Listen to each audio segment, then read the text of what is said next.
I didn't even open that. My God.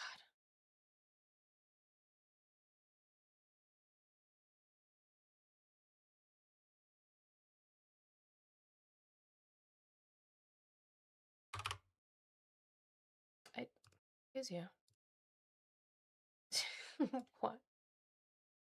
Giving me time. Didn't open that. Oops. Really need to do that. Oh, darn thing. Okay.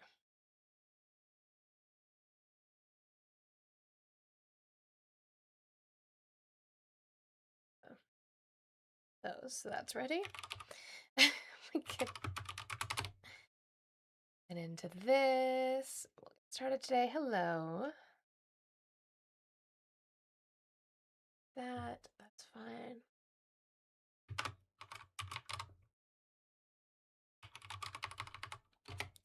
Good morning. Morning. Realized I didn't have my Tickfinity or my Google Voice open. I should probably do that. That'd probably be a good idea. But on that note, I suppose we'll get started. Be one of those days. I can feel it.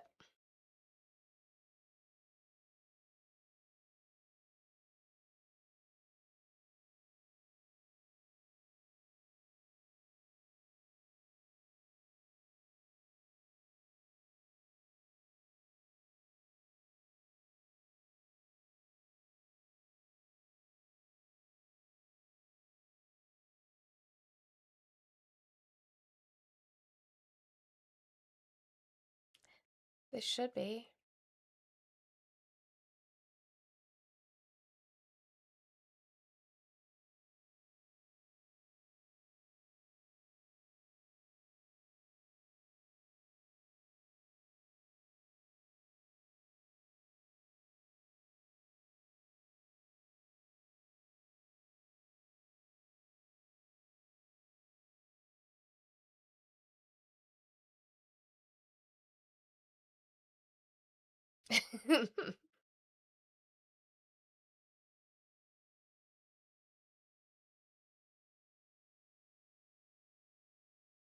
Yay! We love Elevated. Good morning. A pillow fight!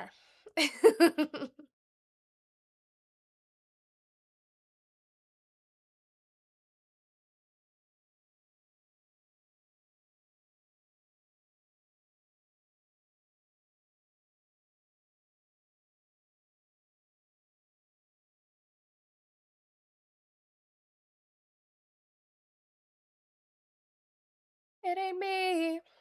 It ain't me.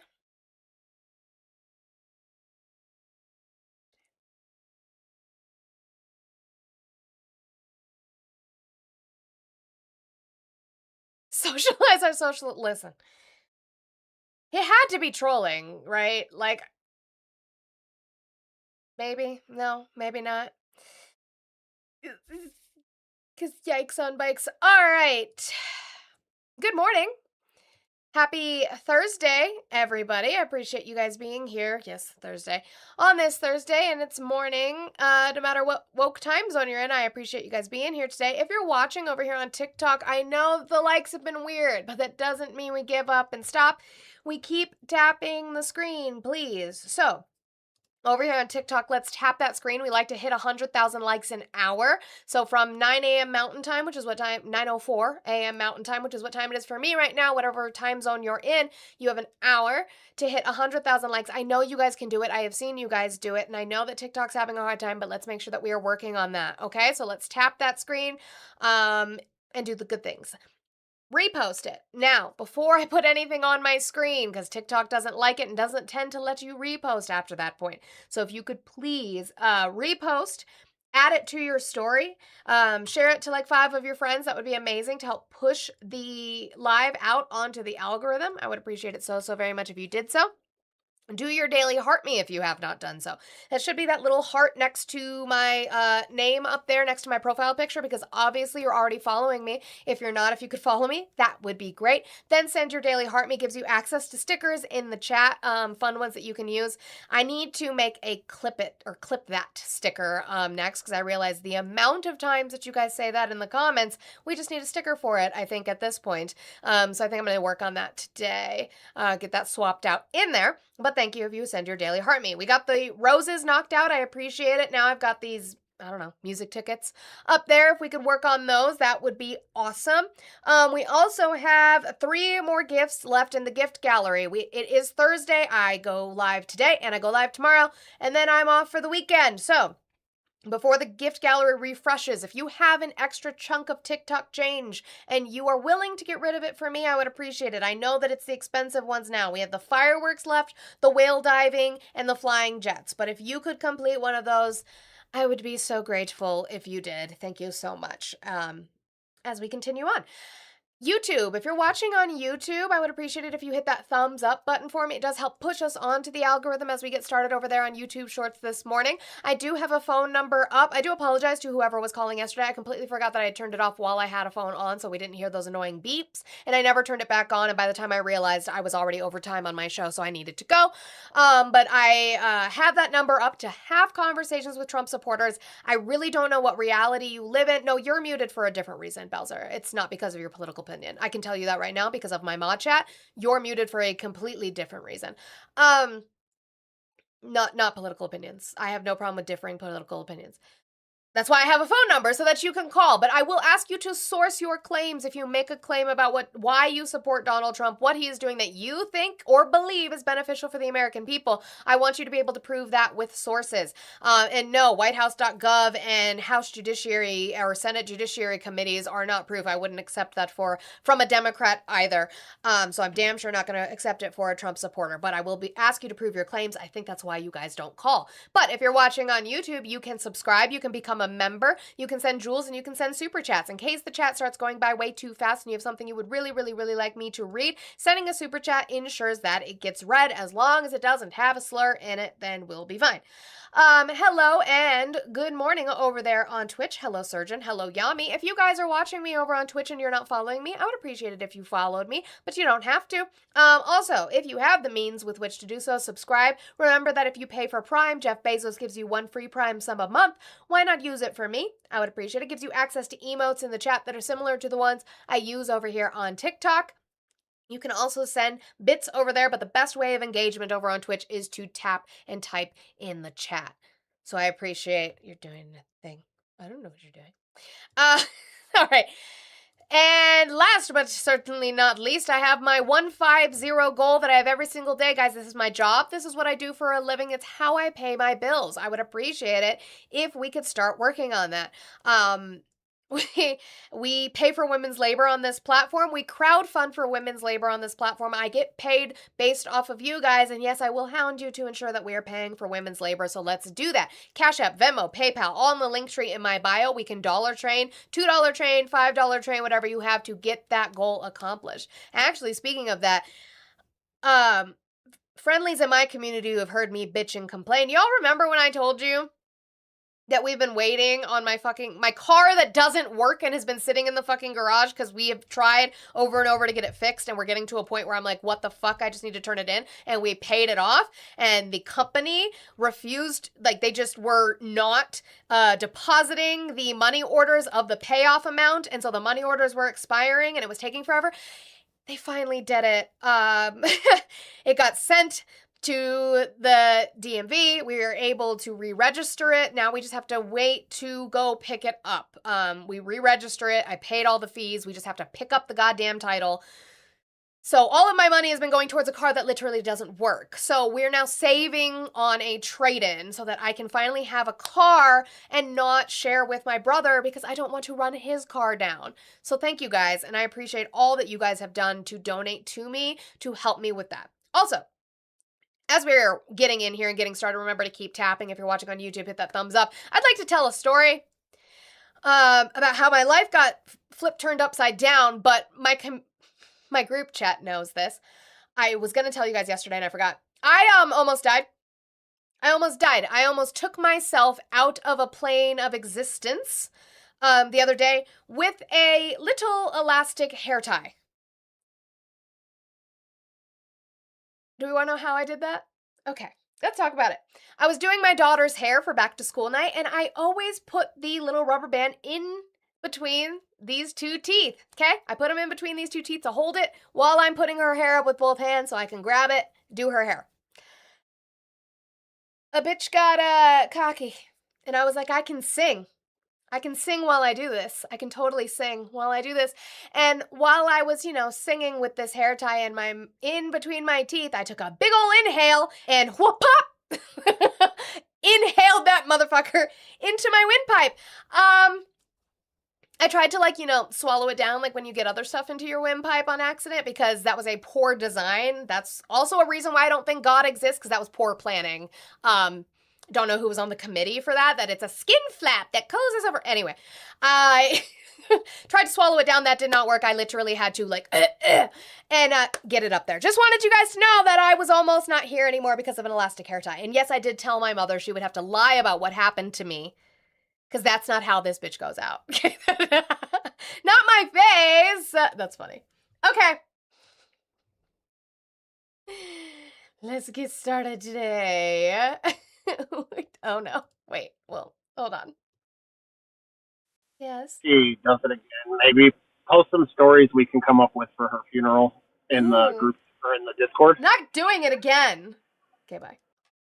All right, let's get started today. Oh, there's somebody in the box. Hi, Patriotic. How are you today? I'm doing all right. And yourself? How old are you? I'm doing well. 25. What year were you born? 2000. I'll be 26 next week. Okay. You voted for Trump? Of course. And in what state did you vote in? I live here in California. Is that the state you voted in, or is that where you live? Yeah, that's the state I voted in. Okay. Why are you still supporting Trump?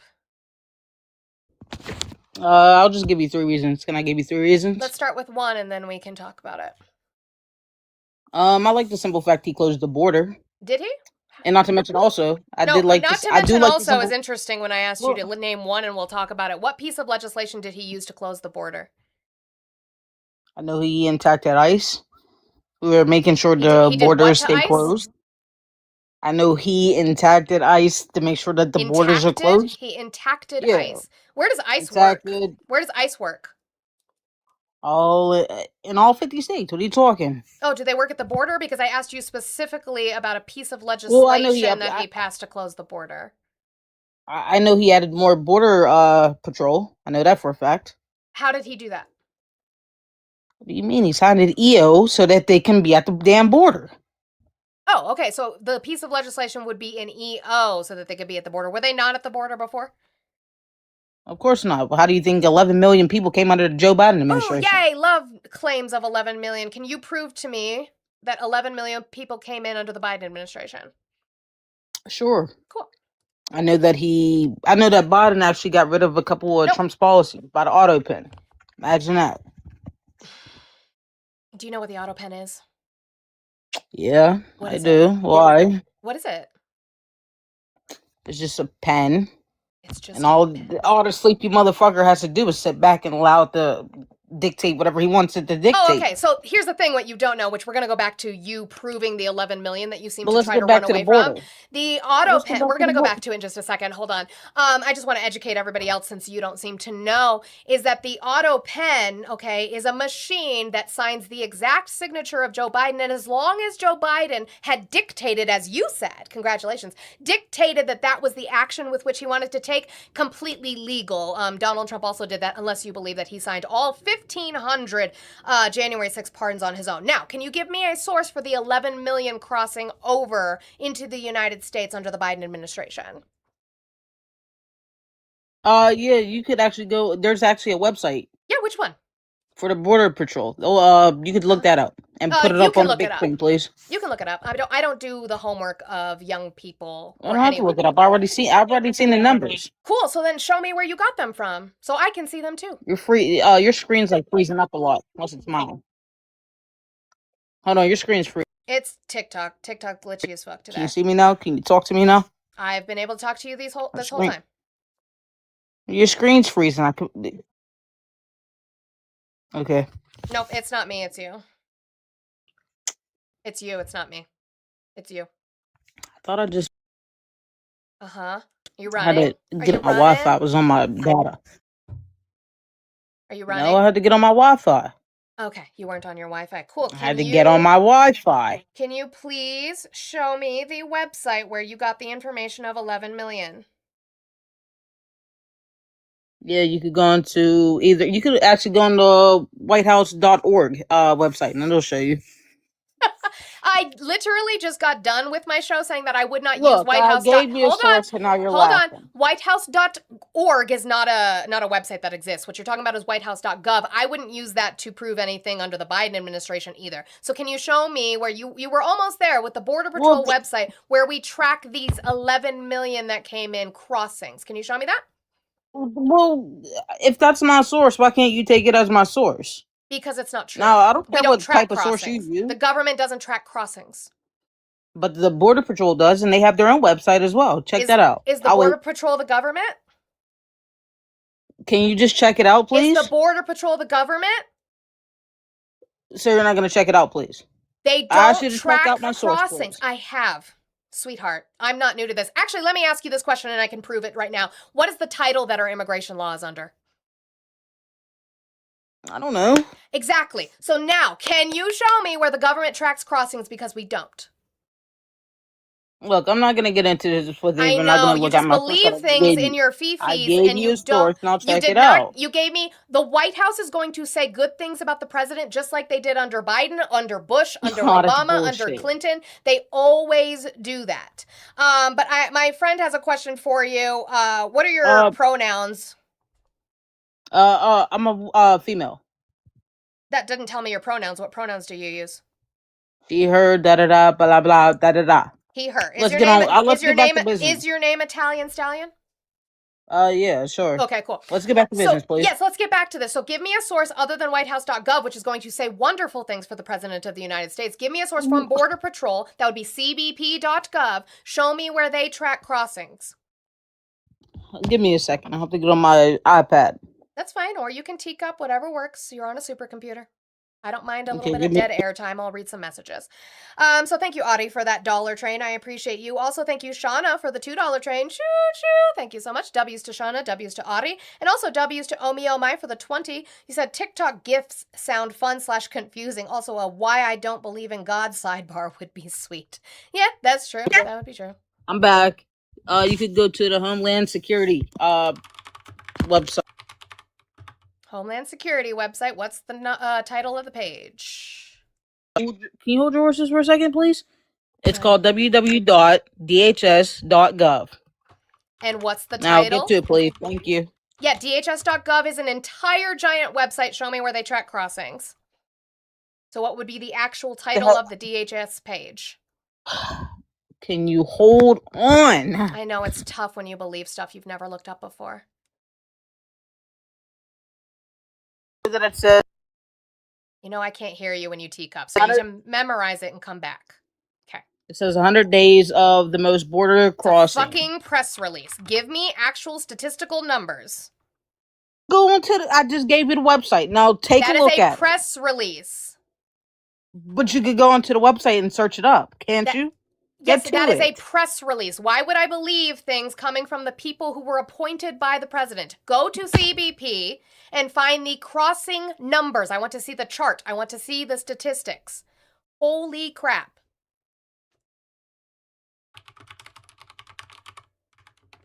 And also the 100 days wouldn't prove to me that 11 million people came in. All that is a press release saying what Donald Trump did that was good. So that's not what we're looking for here. Matt, thank you, Matt, for the $5. It's really mean to make the guest look this stupid. I'm not doing it, Matt. He's doing it to himself. He said Look, her. I've been disrespected from the time came up. I gave because you the I asked website. You for a source? Go to it. I gave you the website. Whitehouse.gov and a press release about 100 days of and making America safe does not prove to me. It's right here. Hello? It's right here. DHS, please. Yeah, this is DHS.gov, 100 days of making America safe again. Where does this prove that 11 million? Oh, there's not even an 11 on this page. So show me where 11 million people with statistical evidence. You haven't even looked at it. It's on the screen. I typed in 11. Do you know what the Control F feature is? Control F, 11. Nothing. Control F, Biden. Okay, DHS repealed Biden era rules. That doesn't prove to me that 11 million people came in like your claim. Shuttered by the Biden administration doesn't prove to me 11 million people came in per your claim. Show me the statistical numbers of where we track crossings, because we don't, that 11 million people came into the country. We definitely do track crossings. How do you think we know how many people are in this country? Then prove that to me. Trump just got rid of 60,000 people. Prove it to me that 11 million people were tracked crossing into this country under the Biden administration. I gave you the source and you're not looking at it. I literally had it up on the screen, sweetheart. I did, and it doesn't say that. So can you give me 11 million? Hold your horses for a second. Hold your horses. Why don't you type in 11 million people crossing the border into your Google search and then give me your answer? You do that. You can look at any link. You type it into I'm not going to type it in. No, I'm not going to. You can go away. I'm going to do the math on this real quick. Then you can go away. I'm going to use part of Omi's 20 to kick you, because I'm not going to do your homework. You believe that it's 11 million. Prove to me that 11 million people came in, crossed into the United States under the Biden administration. I will get to the guests in the box in just a second. Let me just do this math really quick. 23, 28. Oh my God, why does that do that? Okay, 122.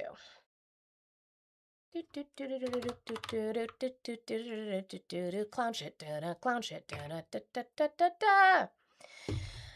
Okay, who's next with the source on crossings? Hi, Adam. How are you today?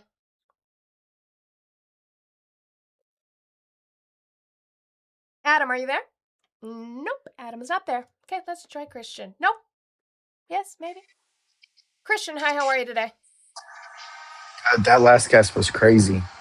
I agree. Did you vote for Trump? No. Oh, well, I appreciate your time, and I hope you have a wonderful rest of your day. All right. Is this a TDS support group? For you guys with Trump devotion syndrome, no, this is a intervention. Please take a seat. We all care about you very, very much. You didn't vote. All right, Christian, good for you, I guess. Guest was unfamiliar with research because he would have known that intacted is not a fucking word. What the fuck? He intacted ICE, y'all. You heard it here first. He intacted ICE. Intacted. Okay, we're going to get started. They ask if you were an unemployed mother, because apparently they're now anti-nuclear family. I know! They really hate stay-at-home mothers. My kids literally started school today. But sure. I'm going to bring my backup account up here. If you're not following my backup, please do so. I would appreciate it. Okay, let's actually get the show started, shall we? All right, I wanted to get started with this. This is really the only piece of breaking news that I had. I just thought it was an interesting read, so I wanted to bring it up on the screen. Trump administration was warned about peeling reflecting pool nearly a month before it brought a vandalism case. Shocker. A National Park Service engineer warned the Trump administration about the floor of the Lincoln Memorial reflecting pool peeling in early June due to the renovation process and the materials used for the job, court filings revealed Wednesday. Despite that warning, President Donald Trump accused multiple people of destroying the pool once it reopened to the public, and the U.S. Attorney's Office in Washington charged former Olympic canoeist David Hearn with destruction of property during a June 19th visit. Now remember, they're claiming that David Hearn, not they anymore, Jeanine Pirro, the Justice Department has dropped that case. They just dropped the case against David Hearn. Donald Trump is really the only one who's still upset about it. He damaged the pool. And they're claiming he damaged it on the 19th. What's interesting about that, though, is the Park Service engineer alerted the administration to the peeling issue in an email sent June 11th, 8 days prior. U.S. Attorney for D.C. That's the word I was looking for. 8 days prior to David Hearn's visit, which the U.S. Attorney's Office included in a court filing Wednesday. Prosecutors said that they were not aware of or in possession of documentation that the Interior Department had of installation problems at the time they charged Hearn. The engineer noted that the top layer of liner has peeled, adding that it is very thin and will not impact the strength of the liner. The person explained in the email that the contractor stated that the peeled area was overspray from spraying the perimeter joint with polyurea, according to the Justice Department. The engineer warned that the issue could lead to a 1 to 2 inch strip that is vulnerable to peeling. Or feet. Is that foot? The engineer sent the message to Interior Department and Park Service personnel. Guys, this is a non-issue. I know it is. And so why does the President of the United States take so much of his time talking about it? Why? We got 2 in a row. Bye, Tasty Cake. Bye, Sandwich. I guess it is a perfect time for that while I get everything set up here. Hydrate. Take a hydrate break. Do you want someone muted in the chat? Is there someone spamming, making disingenuous arguments, displaying bot behavior, or maybe none of the above, and they're just a dumb bitch? Well, you can keep them muted for as little as $2 a day, $7 a week, or $25 a month. And remember, while you may contribute to their degradation kink, side eyes at you, Ruben, we don't kink shame, but it is perfectly acceptable to kink ask why. Additionally, we offer that if there is a guest you would like to drop for any reason at all, you can get rid of them for the entire day for as little as $10. And if there's somebody you would like to get rid of forever and never see again in this stream, you can have them banned for as little as $50. Pay links in the bio. All right. Thank you, Eli, for that. That's going to be slow. Oh my God, I have crabs. First one always is. Oh my God, I have crabs. W's. Thank you, Peter, for the crabs. Appreciate you. Monty Lisa. It's now up to 15 million. What? What are you talking about? What is this? U.S. Border Protection recorded roughly 10 to 11 million total border encounters. Oh, Ronnie! That's what I was trying to get to. Ronnie, do you want to talk about what encounters are? Because we can.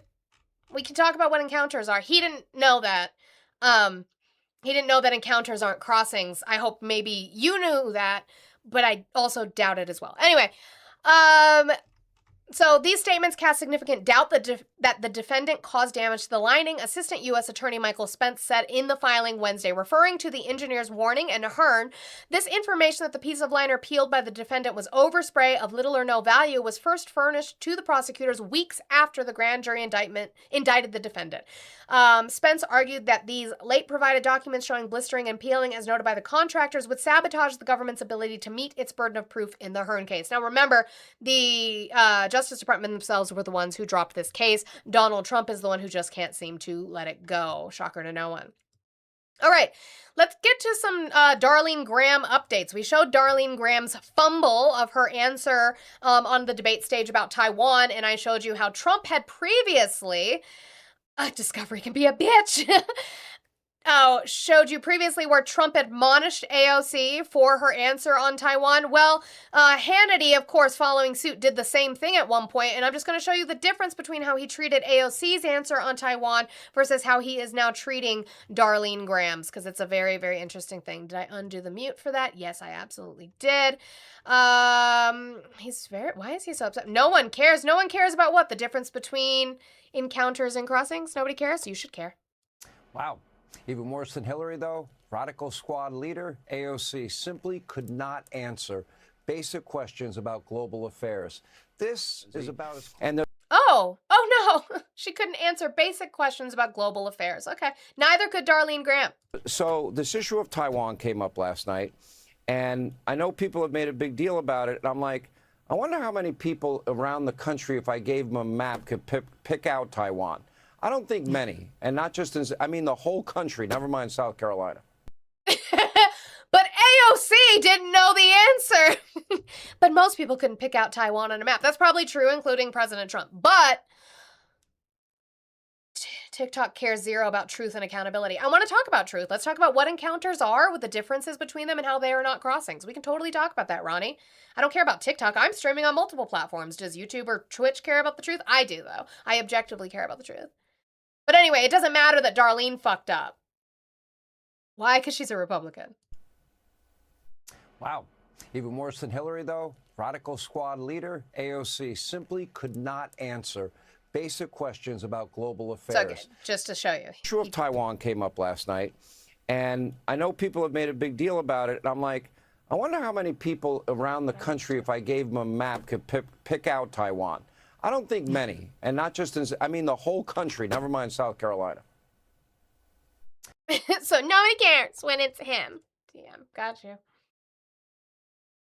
Oh, what is this? Who's that? Is my thing. Who is that? Because that's not her. Who is that? I'm going to finish with her, though. So she was asked about her stumbled answer, and she responds about it. Yeah. Thank you, Hubbub, for the hat and mustache. Appreciate you. I think you're 100% right, Sean. And, you know, I tripped up on one question last night regarding Taiwan. But, you know, I've said many times, I'm not a politician, certainly not a career politician. No, but you're running to be a politician. That's the thing. Like, if you're going to run to be a politician, you should probably be kept abreast of the things that you're going to be dealing with in the legislative body. I don't speak politics. Right, that's true, Newshound. But most of the country knows that China cannot be allowed to invade Taiwan. Yeah, that's true. You know, I was just honest, and I think that's kind of a foreign concept. But I talked to several people today. I traveled around the state, and they said, you know, we appreciated the fact it's a real word, y'all. Abreast is a real word. That you were honest. And I did say several times that, you know, China is our enemy, our military and economic threat to the United States. Of course, Taiwan is our friend. But No, that's not true. That's why I have a phone line that is open for anyone to be able to call in or to request up to have a conversation based off factually based evidence. Did you not see how that went for that young man? I will ask you to source your claims. I'm not going to fucking do your work for you. I've looked this shit up. You don't think I've typed in, does the United States track crossings? Which, by the way, AI Overview is going to confuse the two and correlate crossings and encounters when they're not the same thing, because AI Overview is that piece of shit. No, Chicky, they said he, her. They said their pronouns were he, her. I'm just using the first one they gave me. They said it. I think people in South Carolina are more worried about. Okay, so she's not a politician. She might not know a lot about foreign affairs, but this is really the important part, guys. This is what the country needs to be worried about, is people can't afford gas and can't afford food at their dinner table. This is what you need to be worried about. Are worried about making ends meet. They're concerned about boys and girls sports. One lady.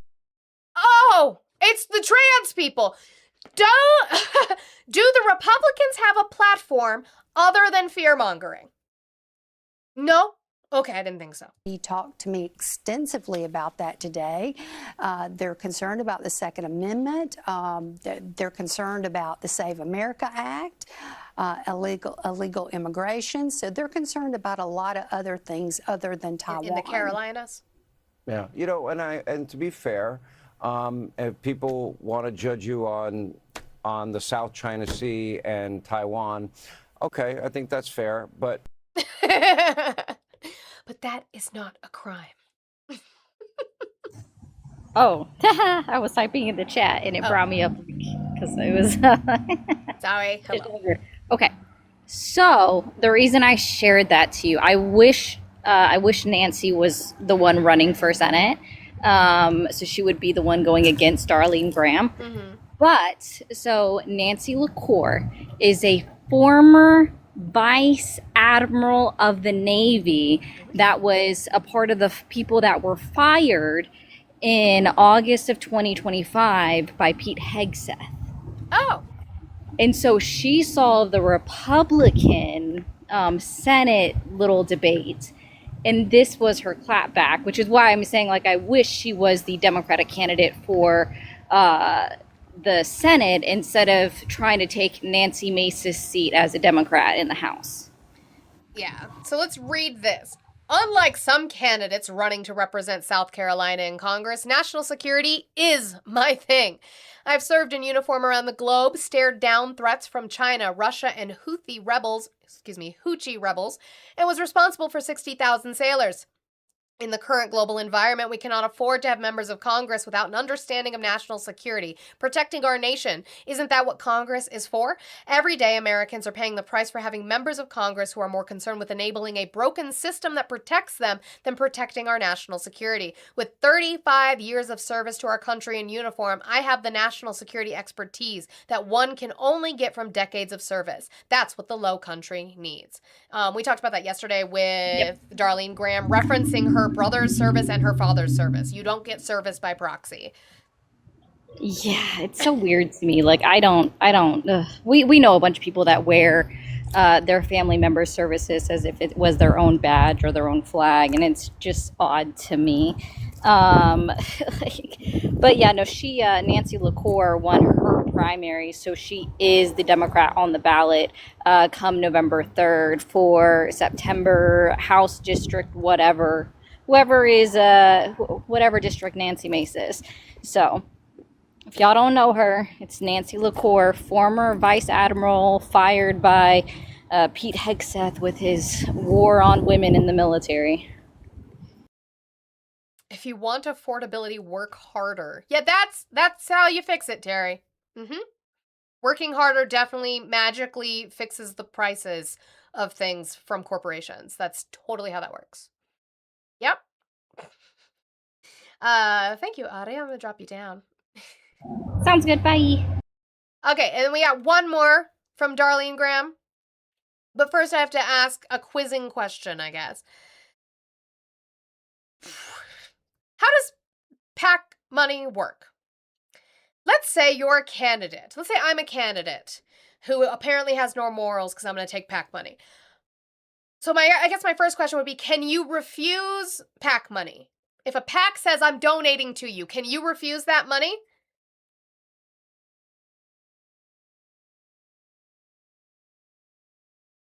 Very, very angry today. You're angry every day. Yes, yeah, you can. You can totally decline PAC money if they try to send it to you. You can say, no, I'm not taking PAC money and I don't want it. But if you do take PAC money, if your campaign takes PAC money donations, are you, or your campaign, is your campaign in charge of how that PAC money is spent?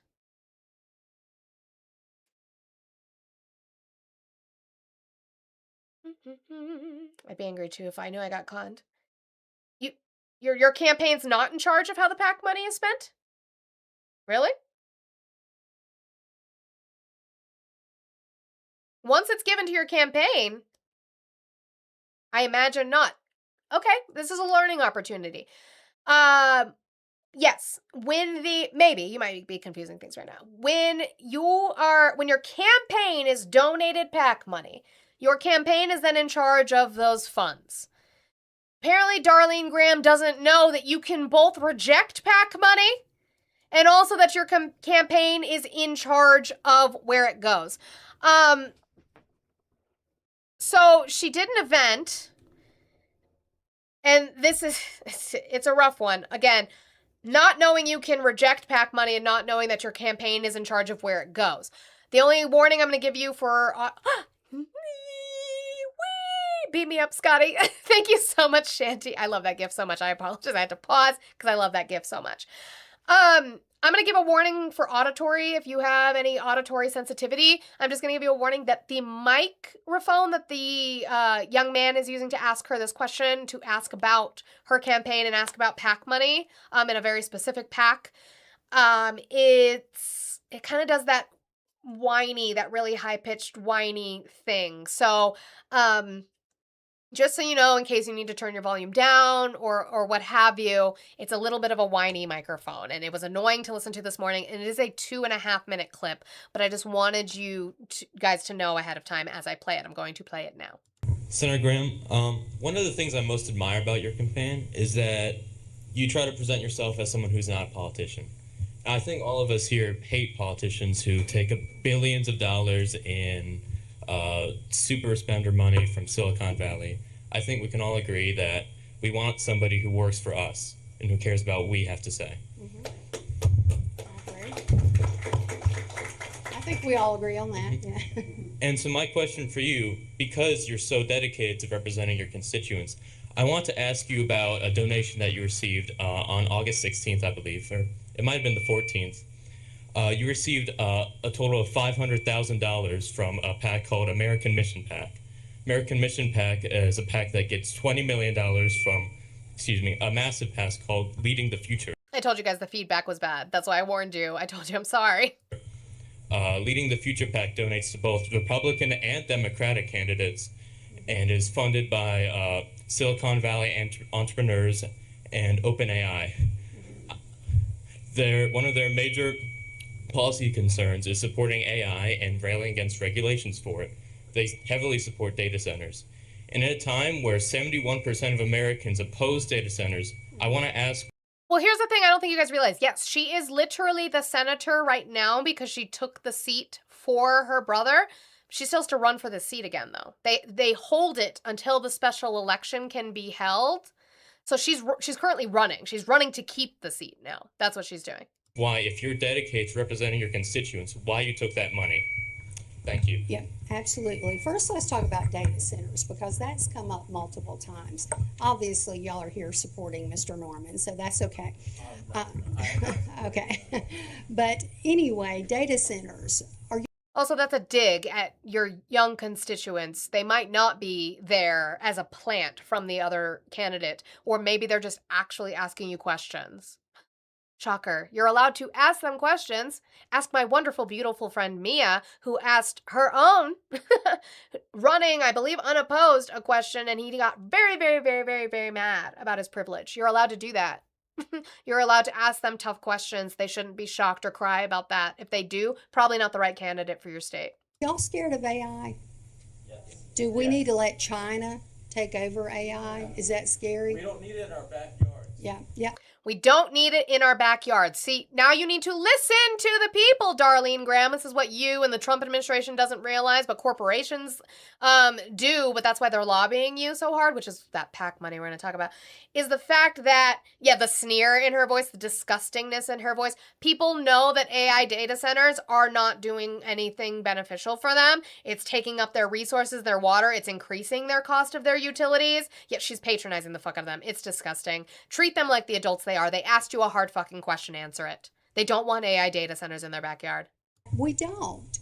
And we need community control, community involvement. We need guardrails and regulations in place. I mean, Madman or Maidman, APAC is not the only PAC out there. You guys need to realize that. Perfect answer right there. You know who needs to be in control of data centers? Not the federal government, but communities. So that's the answer to... Silicon Valley entrepreneurs either. I don't know what you're talking about, but anyway, thank you. She's saying by the communities, because that sounds good. I would agree it's true. Your city councils need to listen to the people, and the city councils need to not make underhanded decisions overnight, Aurora, Colorado, overnight against the people's wishes. That would be in the people's hands. If the people say they don't want it, that should just be it. City council shouldn't do shady deals in the back end. And they just said, yeah, she also knows nothing. And he said, also not being controlled by Silicon Valley guys, right? Because they lobby you for their data centers to be built in these tax reduction or tax-free fucking areas that you offer in these shit-ass red states that then take up the resources of the community that desperately need them, that already have really bad living wages, that already have higher cost of living even though they're making less. And you're taking up their resources and increasing the cost of their resources. He doesn't want Silicon Valley to fucking lobby you for that. I don't know what you're talking about. If you don't know what he's talking about, you definitely should drop out of the race. If you do, and you're just being patronizing, you're a fucking liar, Darlene. Fund your campaign. Okay. Do you know how PAC? They said they fund, so he said the Silicon guys fund your campaign. Now let's see if Darlene Graham, after our wonderful lesson, let's see if Darlene Graham knows how PAC money works. Do you know how PAC contributions work? Yes. Okay. So I have no control over the PAC money coming in or how it's spent. What? You do, because you could just not take it. Do you know there are Republicans on your side who don't? Marjorie Taylor Greene, as much as I might disagree with that bitch on everything, okay, besides the Epstein files probably, doesn't take PAC money. Marjorie Taylor Greene takes $0 in PAC money. Lindsay's in hell. I'm not in charge of that. My dear, bless your heart, I'm not in charge of those PAC donations or how they're sent to me or how they're used. Yeah, you are. You could just say, no, thank you, we don't accept PAC donations. We do not accept PAC money. And then if you do accept PAC money, just be honest about the fact that your campaign is then in charge of it. You condescending. I don't know what you're talking about, but anyway, thank you. Fund your campaign. Okay. Do you know how PAC contributions work? Yes. Okay.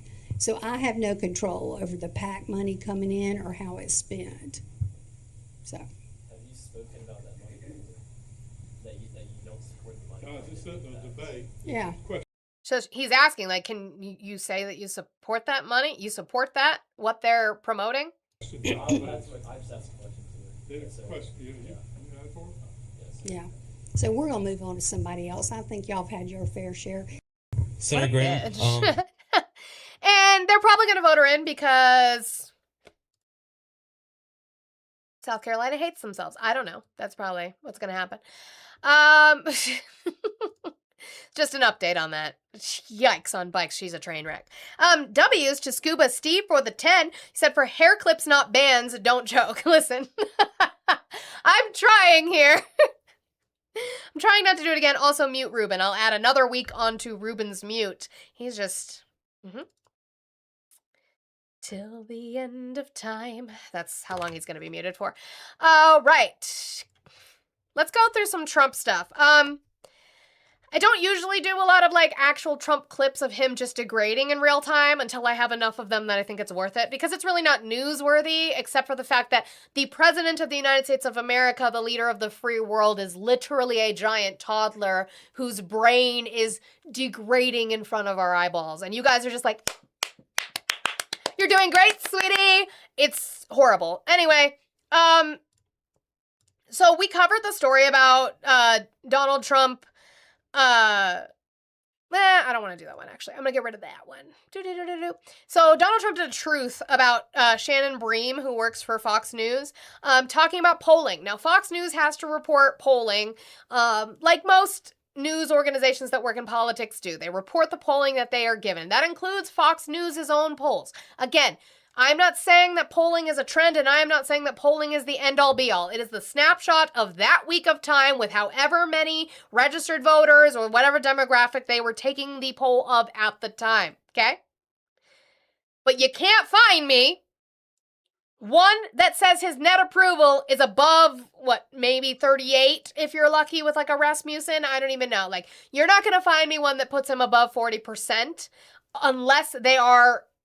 unless they're MAGA voters, unless they're like, I identify as MAGA and I approve of Trump. Duh. But like, I mean, generic, across all American voters or all American people, you will not find me a poll that has him above a 40% approval rating. That makes Trump very mad that that's just the fact. So what does he do? He calls out fake news, because that's all that that man has and has ever had. So let's read his truth on Shannon Bream, who is a, what would you call it, a pundit for Fox News. During Shannon Bream's show, they showed pictures of the military complex / ballroom. We're going to get into that as well. I have another clip from him. We are now no longer putting ballroom as the first thing that we're talking about, even though that's all he ever said when he said, I am going to pay out of my own pocket to renovate the ballroom, which he said would not touch existing structure. He lied about that. He said he was going to pay for it, and then he said the donors are going to pay for it, and then he also requested money through Congress for our taxpayer money to pay for it, which he said was never going to happen. It increased from a cost of $250 million to about, what, 300 to 350 million? 400. No, it's 400 million now. It's 900, including the totality of all his other renovations around DC, because he's just fucking everything up. But he is now claiming military complex as the start, which he never mentioned before. Why? He's hoping that that's going to be a way to bypass through the court, saying that this is a national security issue, to force them to allow him to continue the construction. It doesn't seem to be working in the courts so far, but that is his plan, is to say, well, if it's for national security, then we can bypass the court saying I needed to go to Congress for any sorts of renovations. You touted it as a renovation, not a complete destruction and rebuild, which is what you are now doing. The courts have told you to stop because you didn't go through Congress for that approval, and now you're trying to say military complex, which, by the way, on the problem with that anyway is the fact that he's building a goddamn bunker. Cool. Unfortunately, the pictures were months old before much work had been started. Now the hardest work is substantially complete, with work on the roof/drone port to begin very shortly. I don't understand how, because I have not seen the structure of the ballroom actually being built. Why didn't Shannon Bream milquetoast to her friends show the updated pictures instead of ones that were so old and irrelevant? So he called her milquetoast, which is a political term. He spelled it wrong. She said an expiration date. Did she? Now, I'm going to spell it wrong, but I know it has a Q in it. Or am I going to spell it right? Look at that. I spelled it right. A milquetoast is a noun or adjective that describes a timid, meek, or unassertive person who easily avoids confrontation and lacks a strong, bold character. That's not how he spelled it, though. He literally spelled milquetoast, like you would have for breakfast. That's the president of the United States of America. Why is she bitching about buildings that are mostly free? Incorrect, James, because we have congressional money that they have attempted to funnel towards it. So no, that is a lie. And why? Because he didn't go to Congress. I'm mad because he didn't go to Congress, like he is supposed to. You have to go to Congress for those giant kinds of reconstruction, those big rebuilds. Why didn't Shannon Bream milquetoast to her friends? Ugh, dude. Her show, Fox News Sunday, is so biased against MAGA, Trump, and Republicans. Why did he put his name in quotations? Trump. Why'd you need to do that? You could just say she's biased against Trump. This is how the English language works. That it is ridiculous. It's probably Natalie Harp. We need to blame Natalie. She probably wrote this. Even Chris Wallace. So to be fair, it might not be Trump. It might be Natalie Harp that doesn't know how to spell milquetoast. Chris Wallace was better, and he was really bad. Where is Chris Wallace? Where is he? Also, Brett B, and others should stop showing fake polls. They're just embarrassing themselves. It reminds me, we're going to get into the reminding. Again, can you show me a poll that shows any different in way of his approval rating that is not simply MAGA? It reminds me of the November 5th, 2024 presidential election, just prior to winning in a landslide, if 1.5% is a landslide, including 7 out of 7 swing states, the popular vote, 86% of the counties, and the Electoral College, 312 to 2026, President Donald J. Trump. It reminds him of when he won the election? Or is he talking about the polls before that, which, by the way, were all within the margin of error. So still not sure quite what you're talking about. You have the link. Cool. No. Where'd you go?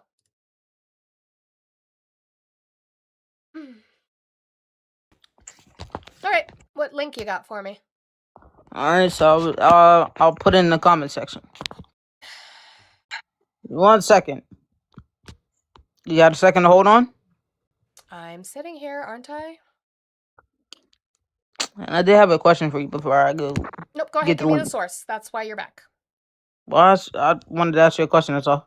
Go ahead and give me the source first, and then you can ask me a question after I have the source on my screen. You're a piece of work, but all right. I know that I asked for sources. It's wild.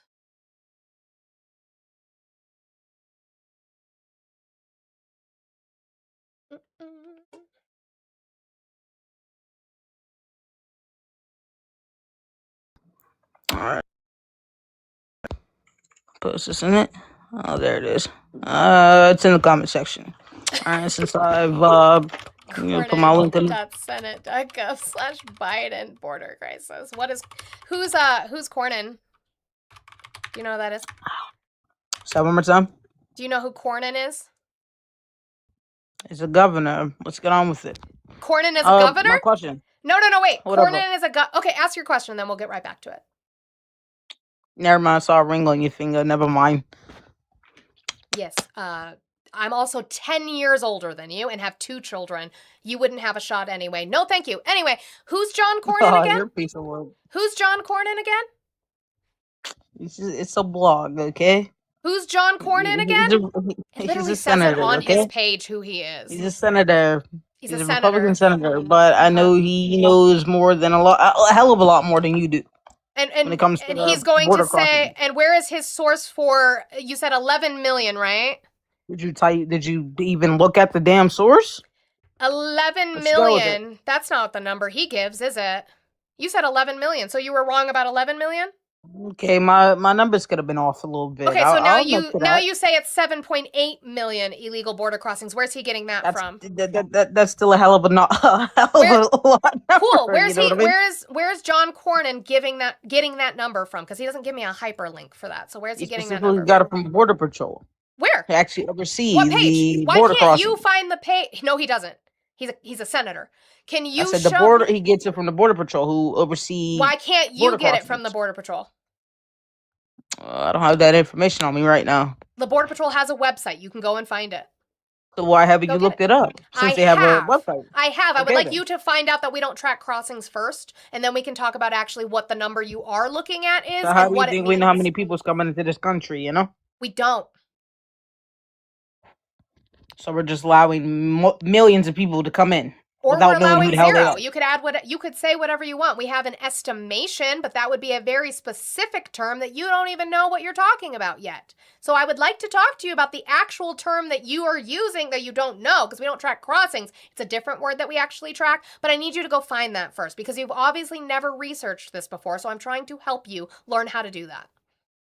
Look, I gave you my source, I gave you my link, and now you're still trying to argue about the situation. Because Let's move John on. Cornyn is a Republican senator who, by the way, So lost what? his primary when he disagreed with Trump on the anti-weaponization fund to give to January 6ers. So he was primaried out and now is no longer running in Texas. So he finishes out his term at the end of this year. He also is not giving me a link to the CBP statistics, which do exist. He is conflating the term crossings with a different word. I would like you to go find it so that you know. If you He look did not up lose his border, if primary you because look of up that. CBP border crossings, it's actually going to give you what I'm asking for, because we don't track crossings. It's a different word, but it'll tell you. He didn't if you lose. would He actually didn't look lose it his up. primary because of that. He lost it because he spoke out against the e-files, which we're not going to do on this panel. We're not going to do it. He spoke out against them? Yeah. Meaning what? He tried to add Trump's name to it, but he has no proof, which is why he lost his primary. And anybody else who Trump's sits name is and in it, speaks out- sweetheart. Trump's name is in it, sweetheart. Now, can you please look up CBP border crossing so we can get the actual word that we're looking for, please? I would appreciate it. No, I don't have time. Oh, okay, then run away. I was in Go the ahead and middle. I leave, was in the since you middle don't of have time. something, Okay, then bye. Go do the thing that you were doing. but I had a question. Oh, no, well, you're busy. If you're so busy that you can't look that up, then you should just go, because you're so busy. You need to leave. Are you always this much of a piece of work? Like, Yep, every single day. So if you would and like you're to married? go finish, if You're you would married like, for? yep, You're married? if you would like to go finish doing exactly, what you said you were too busy to go search for the actual CBP stat, that would be great. I would appreciate it. Go ahead and do that. Bye. Come on, you're good looking. Why are you Goodbye. such a piece of work? You're Bye. good looking. Goodbye. You're busy. Bye. Ooh, can you at least say thank you? You know what? No, Never 'cause mind. you've Drop me proven- down. you've No, proven you're a nothing to piece of me. work. Get out of here. Bye. You're a piece of work. Goodbye. No, you're a piece of work. You Bye. drop You're me so down. busy. Oh no, you can You leave. drop me yourself. down. Do you not know You how drop to me leave? down. You don't know how to leave either? Hey, chat. This woman is married. You don't know Watch how to out leave? for her. She's You don't know how to married. leave? Goodbye. Goodbye. Goodbye now. Goodbye. You don't know how to disconnect from the TikTok? Seriously, are you always this piece of work this Okay, early so in the you're morning? really not that busy because you can't disconnect. You just don't know how to leave. Wow. That's wild that you don't even know how to leave a I TikTok thought chat. you were No good wonder looking. you That's why I can't look came up here. up what That's the CBP only reason I actually came up tracks. here. I only thought you was good looking. That's the only reason I came up here. But you're a piece of work, and I Okay, want bye. nothing to do with you. You can let me Okay, down bye. now, please. You don't want anything to do with me, but I need to let you down. No, go ahead and leave. You can leave on your own. Can you just drop me down into the comment section, please? No. Well, I was in the middle of something. Can you drop me down, Then please? go do the something. You can leave. It's really not that hard. It's really easy to disconnect. Oh, you're like a piece of work. Somebody put a ring on this. Imagine that. I'm out of here. And you hit on me. Yeah. Yeah. So I'll drop crazy. out of here. Bye. Oh, yeah, until I figured Goodbye. out you're just a piece of work and Goodbye. you have nothing better to do with your time. Goodbye now. I get paid for this. Actually, I guess since you're just gonna sit here and not let yourself down, we'll do this. Thank you, Kelly, for the 2553 Oh, for the look, FDT. asking for money to drop the people 25. down. It's a job. No, 2553 for fuck Donald Trump for the FDT. Thank you so much. I appreciate that. Imagine that, asking for money to drop Whenever people you down. can figure out how to drop yourself down. You're just another Ethan. You're looking for money. Oh, no, absolutely not. Because, man, ew. Oh, thank you. That's even better, Kelly. W's to Kelly for getting us to one of our favorite numbers in the chat, which is 86. Somebody, if one of the mods can drop me down, I'd appreciate Nope, that. mods Please don't thank you. touch him. Absolutely not. If he can't, or they can't figure out how to get down, then they can stay there. That's fine. Well, I was in the middle of doing something Then here. leave. You can disconnect yourself. It's really easy. It's really, really easy to do. You can disconnect yourself. It's very, very simple. I'll play my music until you drop me down.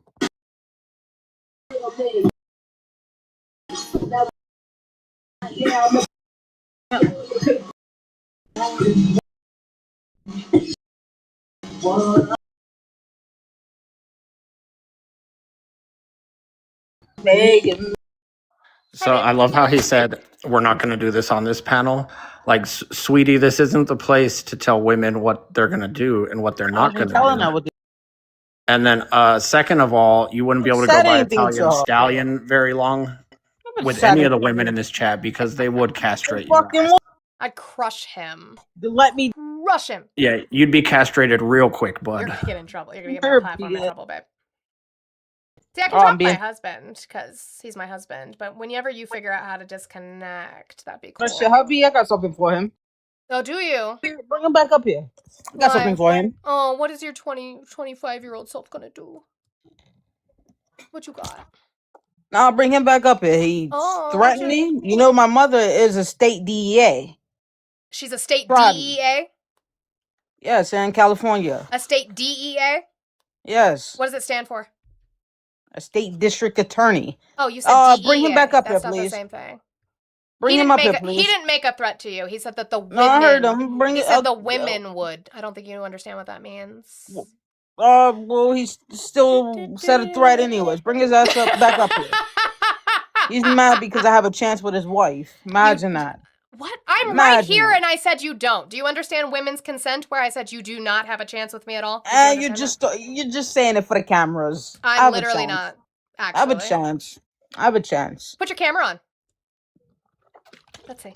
I'm drinking a Coors Light early in the morning. I don't think I should put it down. Put see this? I have water. Wow, I put it down. You can't see the water anymore. Put it down and turn your camera on. That's water. Put your camera on. Put your camera on. That's water. Put your camera on. Water. Put it down. Your arms don't work? What if I'm butt naked? I don't know. Face up, buddy. Face up. You don't know how to control yourself? Face up? Face up. You'll like that. Neck up. You'll like that.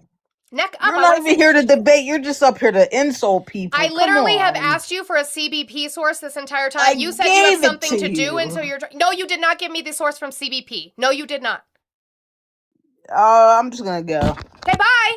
That's what we've been waiting for. Oh, there. He figured it out. Good job. Cooked, my man. Cooked. Okay. Oh, there's my husband again. Don't get me in trouble on the platform. I don't care about his DEA mom, though. That means nothing to me. Friendlies, if you could drop out of the box, I would appreciate it so very much. We're going to try and continue with this outline. Hello. No, I was just going to say that tracks for like a family member of law enforcement to be drinking at 9 a.m. Yeah, you're in California. It's 9 in the fucking morning. Yeah, apple fell far from the tree on that one. But they have stuff to do. That's water. They have so you live much in California. to do. Why are you talking like that? They have so much to do, but they're drinking in the morning. Yeah, he was in the middle of something. All right. With his Coors. Go away. And he's still here because the pussy's that good. Anyway, Snarly in the chat, are you a Trump supporter? Because you're telling him to cam up, twerp, so I'm just asking if that's... Okay, we did Shannon Bream and Milquetoast. We did that. You are not. Okay, well, I appreciate you. I'm going to pull you out of that box there. Guys, let's complete those ice cream cones while we are sitting here. I have crabs. Thank you so much, Peter, for the crabs. I appreciate you. If you're watching over on YouTube and you have not hit that thumbs up button, I would appreciate it if you do so. For the 16 of you over on Twitch, if you are not following me, please follow me. I would appreciate it a lot. If you can subscribe, also do that as well. Or just chat in the chat. Also works. Okay. So we had played Todd Blanche talking about the fact that the court has said, like, you should have gone back to Congress for this ballroom. And he says, we don't think that we need to. Well, Donald Trump, Todd Blanche is just repeating what Donald Trump said, which is that he doesn't believe he has to go back to Congress for approval on this renovation. Fast. Remember they said you couldn't do it. You couldn't secure the board. I did it in really 30 days. 60 days became perfect, but really 30 days. And you know the only difference? Because they said you have to go back to Congress. Yeah, I didn't go back to Congress. The only difference is you had a different president. That's the only difference. No, it's not. You would have needed Congress for that big of a renovation, for that kind of destruction and then reconstruction. You absolutely would have still needed Congress. He's just a big baby. Let's see. That one I can keep for my Iran section, I guess. Oh, by the way, actually, no, I'm going to play it. I'm going to play it now. Because there was something on Twitter that I saw that I thought was hilarious in regards to it. So let's talk about, once again, talk about Donald Trump claiming that the Strait of Hormuz will be a territory of the United States of America. Essentially, or he was being completely joking because he was laughing at the end of it. Lauren, do you have a theory about how this is actually going to work? Well, it could be a treaty with Oman. Wouldn't you rather us and our security partner... Well, apparently not a treaty with Oman because Donald Trump threatened to bomb Oman, so maybe not. We've had since 1833 be in control of the state than Iran.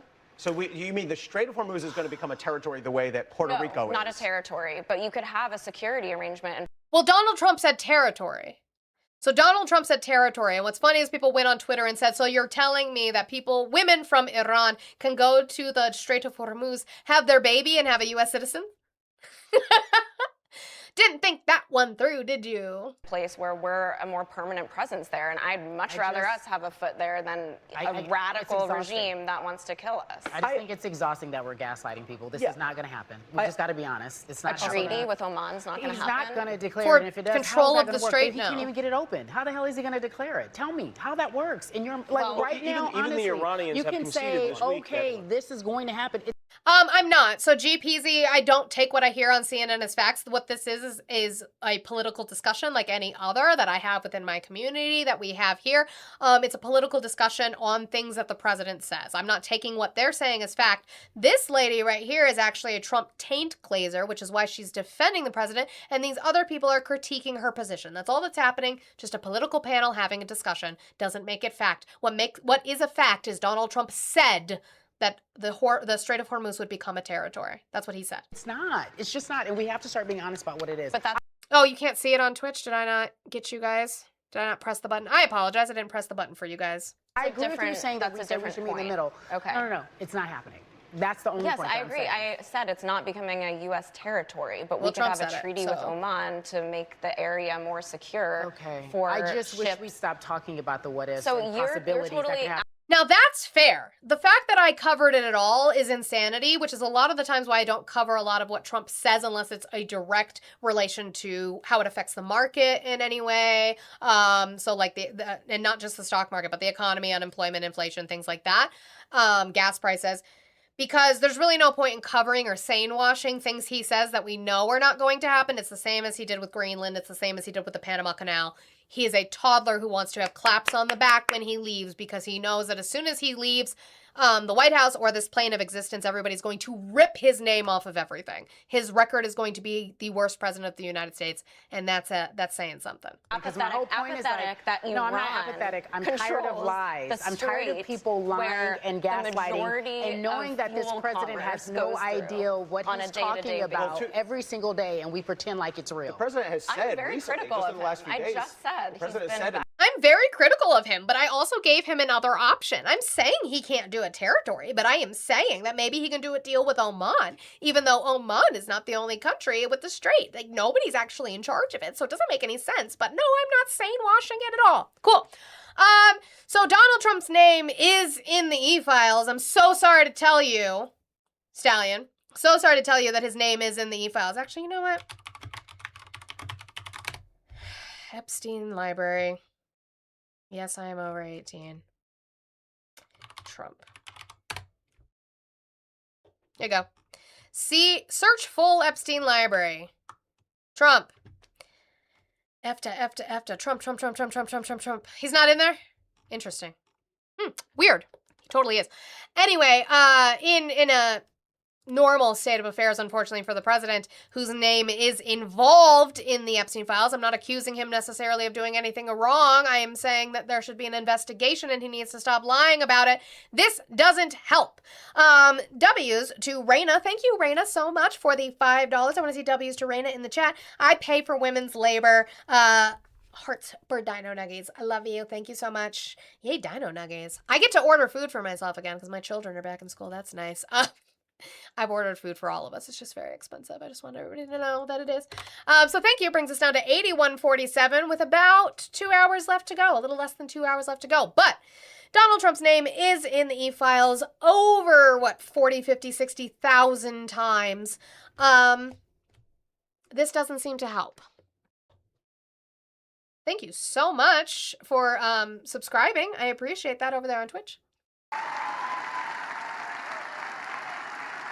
No, these young, beautiful girls, these young, beautiful girls in the White House, you know, they come in. Now, I'm not supposed to say beautiful, but what the hell?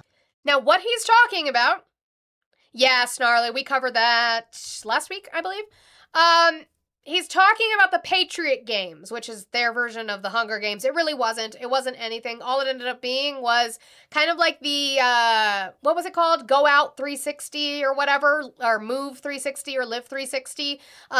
Different programs that we've done to try and get children out and moving to make sure that they have exercise. But he is talking about the Patriot Games, which were children, literal minors. So I just want you to remember that no, he is not conflating calling women girls. He is calling children beautiful, and he says it an uncomfortable amount of times. No, these young, beautiful girls, these young, beautiful girls in the White House, you know, they come in. Now, I'm not supposed to say beautiful, but what the hell? These gorgeous, beautiful girls, they want to be safe, and they come, Mr. President, may I speak to you? Yes. Thank you, sir. Thank you. I said, why are you thanking me? Because a year and a half ago, I was afraid to leave. I was afraid to open the door of my apartment. And now I walk to the White House every morning and I have absolutely no fear. Thank you, sir. I'm going to play it one more time so we can count how many times he says beautiful or gorgeous.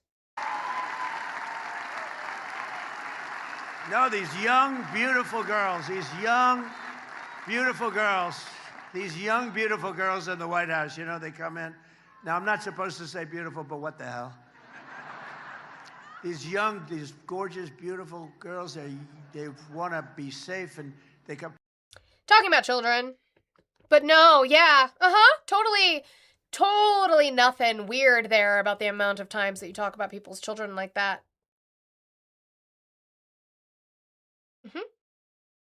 So we had somebody, again, a CNN panel. You had a woman come on and try to defend Donald Trump in regards to his aid. Now, there has been a big, and I'm not going to go over it ad nauseum, but there's been a big hoopla about Jon Ossoff saying that Natalie Harp travels with the president and wants to always be close to the president. Now, I've listened to the comments. I don't think that there was necessarily anything inherently misogynistic about his comments. I don't think he was necessarily going after Natalie completely. He was saying it's an unhealthy, toxic relationship. That is true, because we have seen the rumors about what is going on in their relationship, about her riding in the trunk of a car just to be close to him because there was not room, or the security did not allow her in the motorcades, so that she stayed in the trunk just to be close to him, that she moved herself around. Her brother has come out hoping she wakes up from this. I think so too. I think that Ossoff, yes, her love notes to him that she wrote that were highly inappropriate for her position. She's designated as the printer. She writes his truths. She prints documents for him to need. She's kind of like his right-hand man secretary kind of a situation. That's fine. There's nothing wrong with that. What's unhealthy about it is the letters, the wanting to be close in that way. And I think what Ossoff is critiquing is Donald Trump using her and needing her as a security blanket, and the innate power dynamics involved in that, very similar to Bill Clinton and Monica Lewinsky. Again, another very unhealthy power dynamic and relationship in there. I wouldn't even call it a relationship, because I think there's a removal of consent when you have that kind of power dynamic, having that be your boss. I say the same thing about Natalie Harp's relationship with Donald Trump. So this is not me going after Natalie Harp in any way, shape, or form for being a woman. This is me going after the unhealthy relationship that an 80-year-old man has with this young woman, who obviously needs some help in what her actual job title is versus what she is to him, which seems like a security blanket.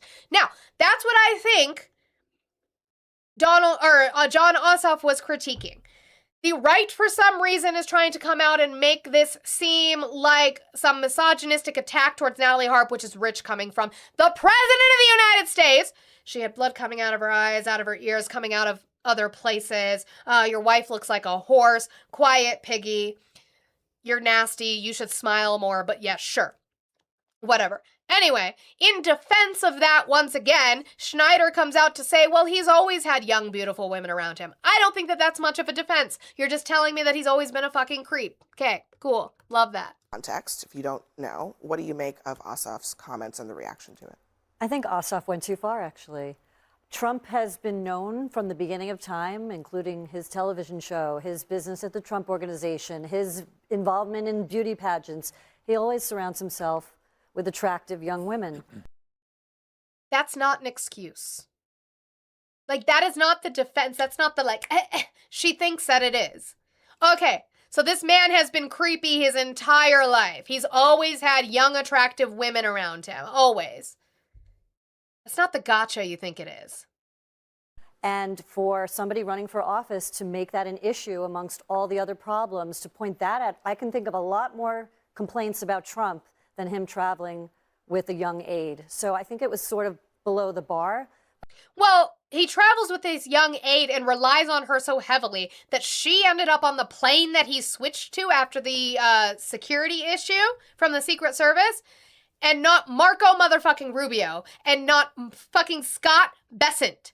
Scott Bessent and Marco Rubio were left on the plane that could have possibly maybe been bombed by Iran, along with the press. But Natalie Harp got on the plane with Trump. You don't think it would be more important to have the Secretary of State on your plane with you? No, Natalie Harp. Okay. But then again, the White House's reaction... What's propaganda bull, Ronald? ...was kind of despicable. It was like a bunch of frat boys defending the frat house president and lobbying these names, calling him a Democrat and all the other things. The thing about the feminine theatrical boy... It's embarrassing. That also, White yeah, House that too, Blue, you're right. I can think of worse complaints for Trump. Really? We're going to talk about We're going to talk about his aide. There's so many worse things we could talk about with him. Okay, cool. So he sucks. Awesome. Great. Are behaving this way to defend the president. I really disagree with you, Stacey, but I think you're wrong on this one. He mentioned one word, the first name of Natalie Harp. He didn't even mention her last name. And he didn't talk about her directly. He mentioned the fact that Trump would prefer to travel on his plane with her than to do the job he's supposed to do as president. That's a factual statement. It's not below the belt, like Trump's repeated attacks on Donald Trump. What the problem? People admitting they have intercourse is wrong now? Who the fuck admitted to having intercourse? What the fuck are you talking about? The problem that John Ossoff is pointing out here is that Donald Trump is obsessed about the White House ballroom. He's obsessed about the reflecting pool. He's obsessed about the gold ornaments in the Oval Office. He's not obsessed about the American people paying $4 a gallon for gasoline. He's not obsessed about rising inflation. He's not doing anything about health care and jobs, the things that he's supposed to be taking care of. And that's the problem. And I think that's what John Ossoff is pointing out here. And I think he's exactly right to make that attack. Democrats need to stop being defensive about this stuff and start fighting back and fighting back hard, because Trump doesn't play pussyfoot. He plays hard, and we need to fight back as well. But it's a lame fight. Wouldn't you agree? It's not lame. It's not lame at all. No, attack him at all angles. Every single thing that you find that's an opening, soft spots. Look for all the soft spots, every single one. And he has got a lot of them. Oh, Donald Trump threw that name in. Look, there are a million things you could complain about. And he talked about all those things. But to throw in the young woman, but don't take the bait, Stacey. Don't take the bait. Just because he mentioned Natalie's name once. He didn't attack Natalie. Trump did take the bait. And that's their fault. John Ossoff is doing exactly what Democrats need to do. They need to fight back hard and stop playing around, stop being defensive. I mean, Trump made her an issue when he took her. Right. He did this to her. It's not about her. I feel sorry for her because she's a young woman who has been around him and his aide for like almost 10 years now, if not longer than that. That's how long she's worked for him and been an aide on his staff. That there is a power dynamic there. There is going to be brainwashing and indoctrination there. It's not about her. I hope she breaks out of it. It is about Trump using her as a security blanket, so much so that he is putting her on the plane of designated fucking survivors instead of the Secretary of State. Anyway, back to the ballroom. Donald Trump got really, really frustrated, being told that, yeah, a majority of people just don't think that the ballroom should be the fucking priority right now. And apparently that means that we're just disloyal to the nation. Yes, Mr. President. Have the people be people. Don't you find them nice? Huh? Nice people, right? Look at him. He say, "Wait." Robbie, don't ever apologize if you need to vent stuff out in the chat about what this administration is doing while we talk about stuff that is a soft spot, but not anything that's like, it's the flood the zone. There's always something new going on that we're not covering, or we don't have time, or we get to another time, and I totally get it. I get how frustrating it is that it's like in your face all fucking day, and it's like, okay, we cover this, which is super important, his fucking stocks and bonds, and then we move on again because he's doing something else. Now crypto has a fucking bank, and like it just never ends, so I totally understand the frustration. Do not ever apologize for, it's not, I wouldn't call it dooming, just venting. You're venting. He's saying, where do people like this come from? Your son is saying, where do people like Also, that new wig didn't do very well because his hair looks awful. this come from? Go ahead. The people who are Especially her. The people who are opposing the ballroom and challenging it, have they offered any sort of solution or sort of compromise, or do they just say there's no hole there? The people that are opposing the ballroom. Them runny eggs, I have seen clips from it, but I haven't watched the entire thing. I know that he has said that, yeah, she has had issues in regards to her relationships for presidents or men in general before, and that they just kind of hope she wakes up from it. But yeah, so I need to watch the whole thing. It just wasn't something that I wanted to focus a shit ton on. I just knew it was happening in the background. Opposing the ballroom are people that, in my opinion, are very disloyal to our country, very, very disloyal to our country. How is it disloyal to the country to simply ask that there is congressional approval for this to be built, and to be able to see the plans and ensure that no taxpayer dollars are going to it because he promised that no taxpayer dollars would? How is that disloyal to the nation for me to just simply ask that the Constitution's being followed? And I think we're doing very well. We're way ahead of schedule. We're under budget. It's going to be the most beautiful ballroom. It was going to be $250 million. It is now $400 million. How are we under budget?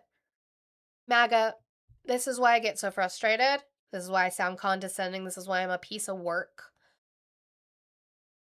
Because he lies to you, and it's very easy to catch him in his lies because he has been one of the, not transparent, but he's been one of the most out there presidents in front of cameras that we've ever had. He talks too much. And because he talks too much, he tells you every little step of the way of things that he's doing.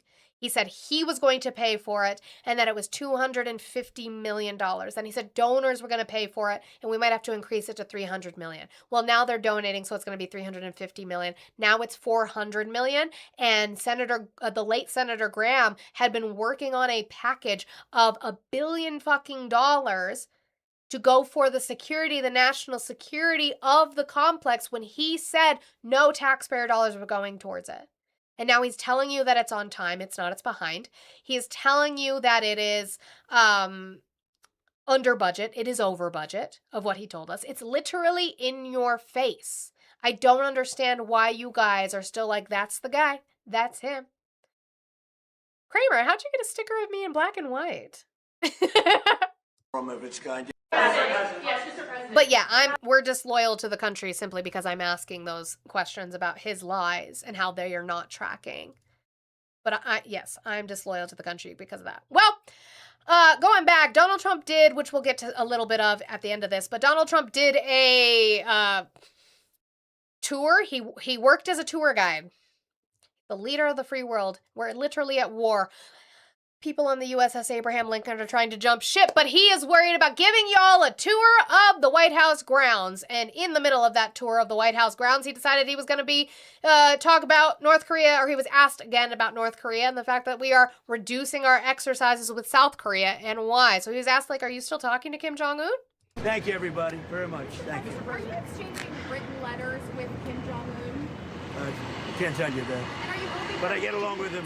And you know what? The fact that I get along with him, that's a good thing, not a bad thing. He has 57 very powerful nuclear weapons.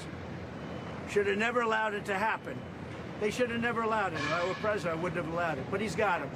I get along with him very well. I can't let Iran have a nuclear weapon. And I know Kim Jong-un very well, and he's going to be fine. As long as we have a smart president, he's going to be fine. If we have a dumb president, then he's probably not going to be so fine.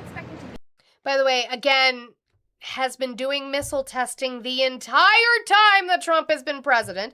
Was doing missile testing even, 3 weeks after Donald Trump left North Korea on his visit in his first term. This is not...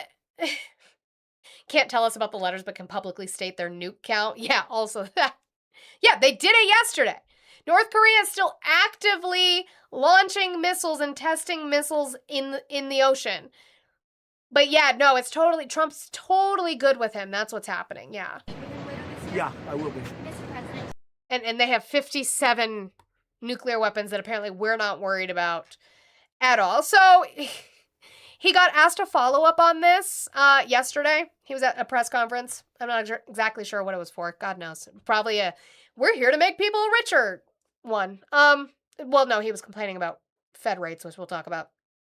But they're saying, like, okay, well, you gave us the exact count. You're saying North Korea has 57 nuclear weapons. Are you focused now on denuclearization? Is that what's going on? No, he's going to glaze the dictatorship, the authoritarian regime. It was on crypto. Well, he forgot the word when he said it. The authoritarian regime of North Korea. Mr. President, earlier today you said North Korea has something like 57 nuclear weapons. They've been expanding their nuclear program. Is your goal in trying to re-engage with Chairman Kim still denuclearization? And what makes you think you could be successful now when you weren't? Well, I don't want to talk about that, but I do have a good relationship with Kim Jong-un. As you know, you've seen. He didn't like Biden. He didn't like Obama. He didn't like anybody, but he likes me, and I just got along with him very good. We had great meetings. We speak, and I think our nation, and I think other nations, frankly, whether it's Japan or South Korea, they're a lot safer if I'm president than if somebody else is president.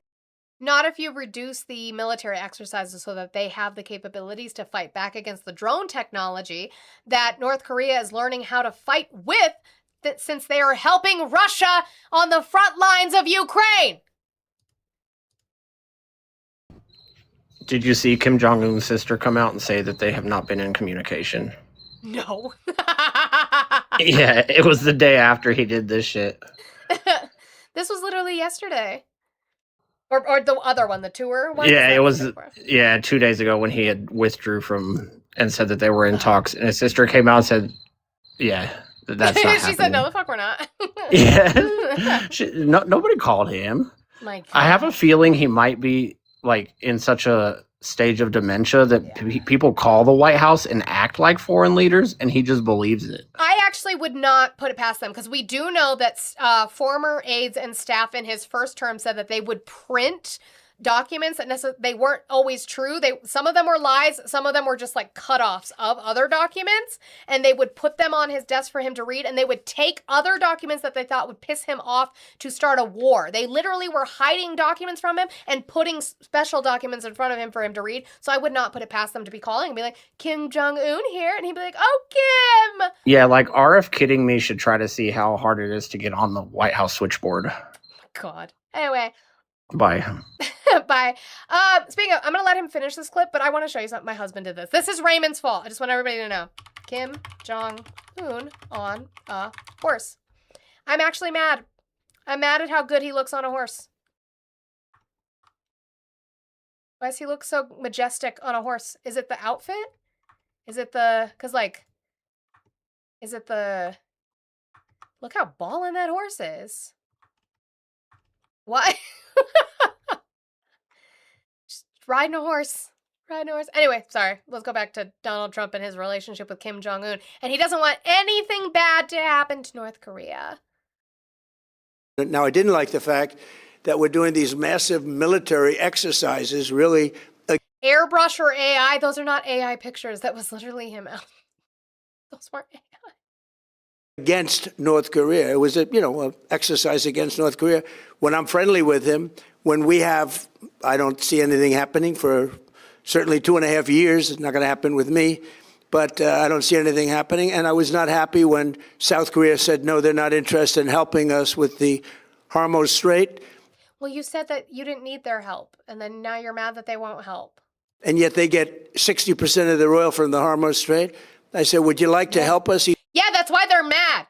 Because you didn't contact South Korea and say, hey, we're going to attack Iran. Because they would have been like, don't do that because the global oil market. They would have told you not to do that. But you didn't tell them. And now you want them to help when you've hurt them. Yeah, I'd tell you to fuck off too. He said, no, thank you. I said, that's nice, please, thank you. He made us a lot of money. I didn't like that. So I felt that to do we were doing a massive war exercise. Well, he said that's why he looks good. He's another baby like Trump. I don't know if I'd pay. I don't know. I might crowdfund to see Trump on a horse. Like, I want to see Trump get on a horse. I thought that was very insulting to somebody that, frankly, has been, during my term at least, very well behaved. He's been very well behaved. And so now you don't want to hurt him with exercise on a pony. No, we can't do that to the pony. A horse could hold his weight. I just don't know that he can. Could you imagine him trying to get in the stirrup? Natalie Harp would be there lifting him up. Come on, sir, you can do it. Thank you to Scuba Steve again for the $5 for keep being that piece of work. And I will. I promise you guys, I literally don't drink caffeine in the mornings. No tea, no coffee. It's just water and an Activia. Because a bitch gotta stay regular. And this is just me. I'm a theater kid. That's what I do. That's 76. I can do the math on that. I will keep being that piece of work for sure. Noah Horse, the fall that he will fall.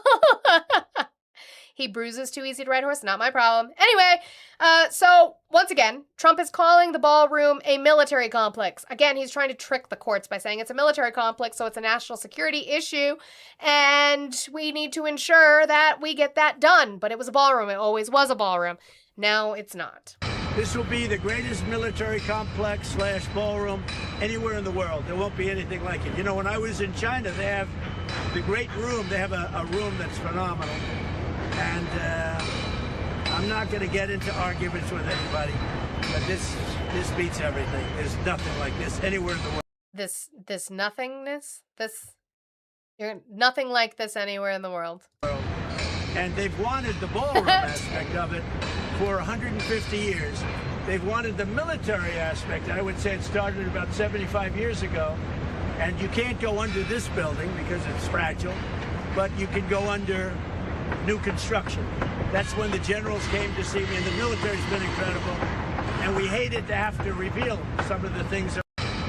I would appreciate it if you didn't build a bunker. Also, yes, the they is the friends we made along the way, Eli.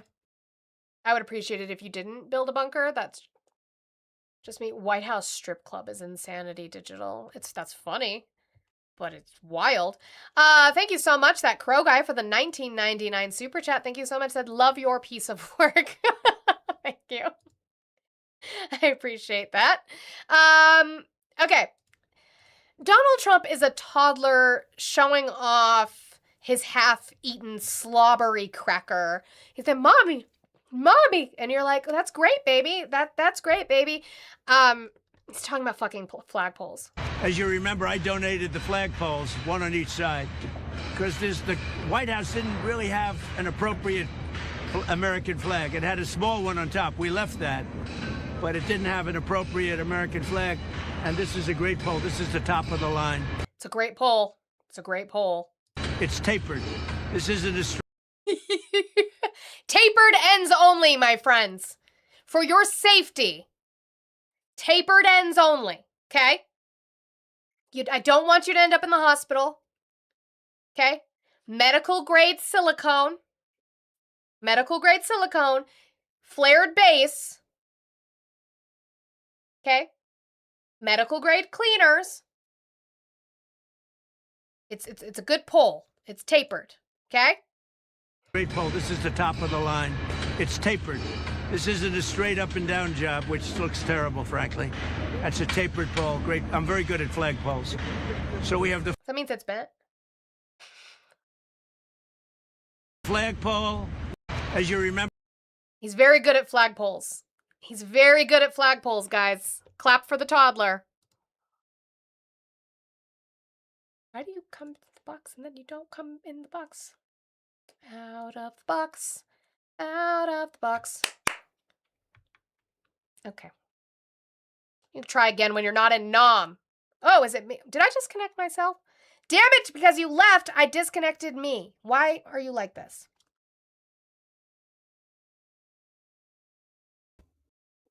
Okay, but you're still in your ghost box. We've got ghost box.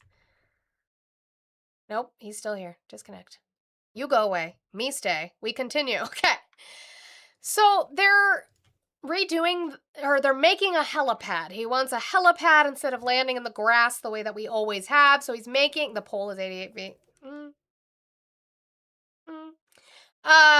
He's having them make a helipad, but he says that we might use it for other things, like parties. So while you can't afford gas, while you can't afford groceries, while the cost of living keeps increasing, but you're not making more, regardless of how hard you work, you're not making more to make up for the cost of living, while you struggle as an American, Donald Trump's gonna host cocktail parties on the helipad that he's building with our money.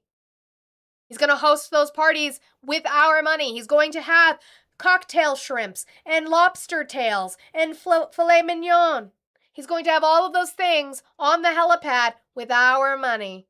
In fact, instead of being on grass now, they'll be using that almost like a table. They can have events on it.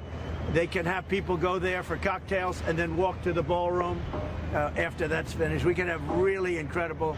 This is unbelievable for state. Without even having to go into the White House. They get out of the car on the beautiful new roadway. They get out of the car and they walk down this path onto that, and they can have cocktails and everything outside of the White House, and then they go into the ballroom. Even the military, they can use it like that, and we have in fact. Oh, I'm sorry. You're right, Kilo. Let them eat cake. I apologize. You're right. Let them eat cake. Last bit that I have, which is him on the helipad again. He is asked, hey, when will the helipad be open? When will it be done? This man knows nothing about what's going on. He just would like you to clap him on the back for being there. do you expect the helipad to be open? This will be open within. Could be. It would be good if it was. I took it.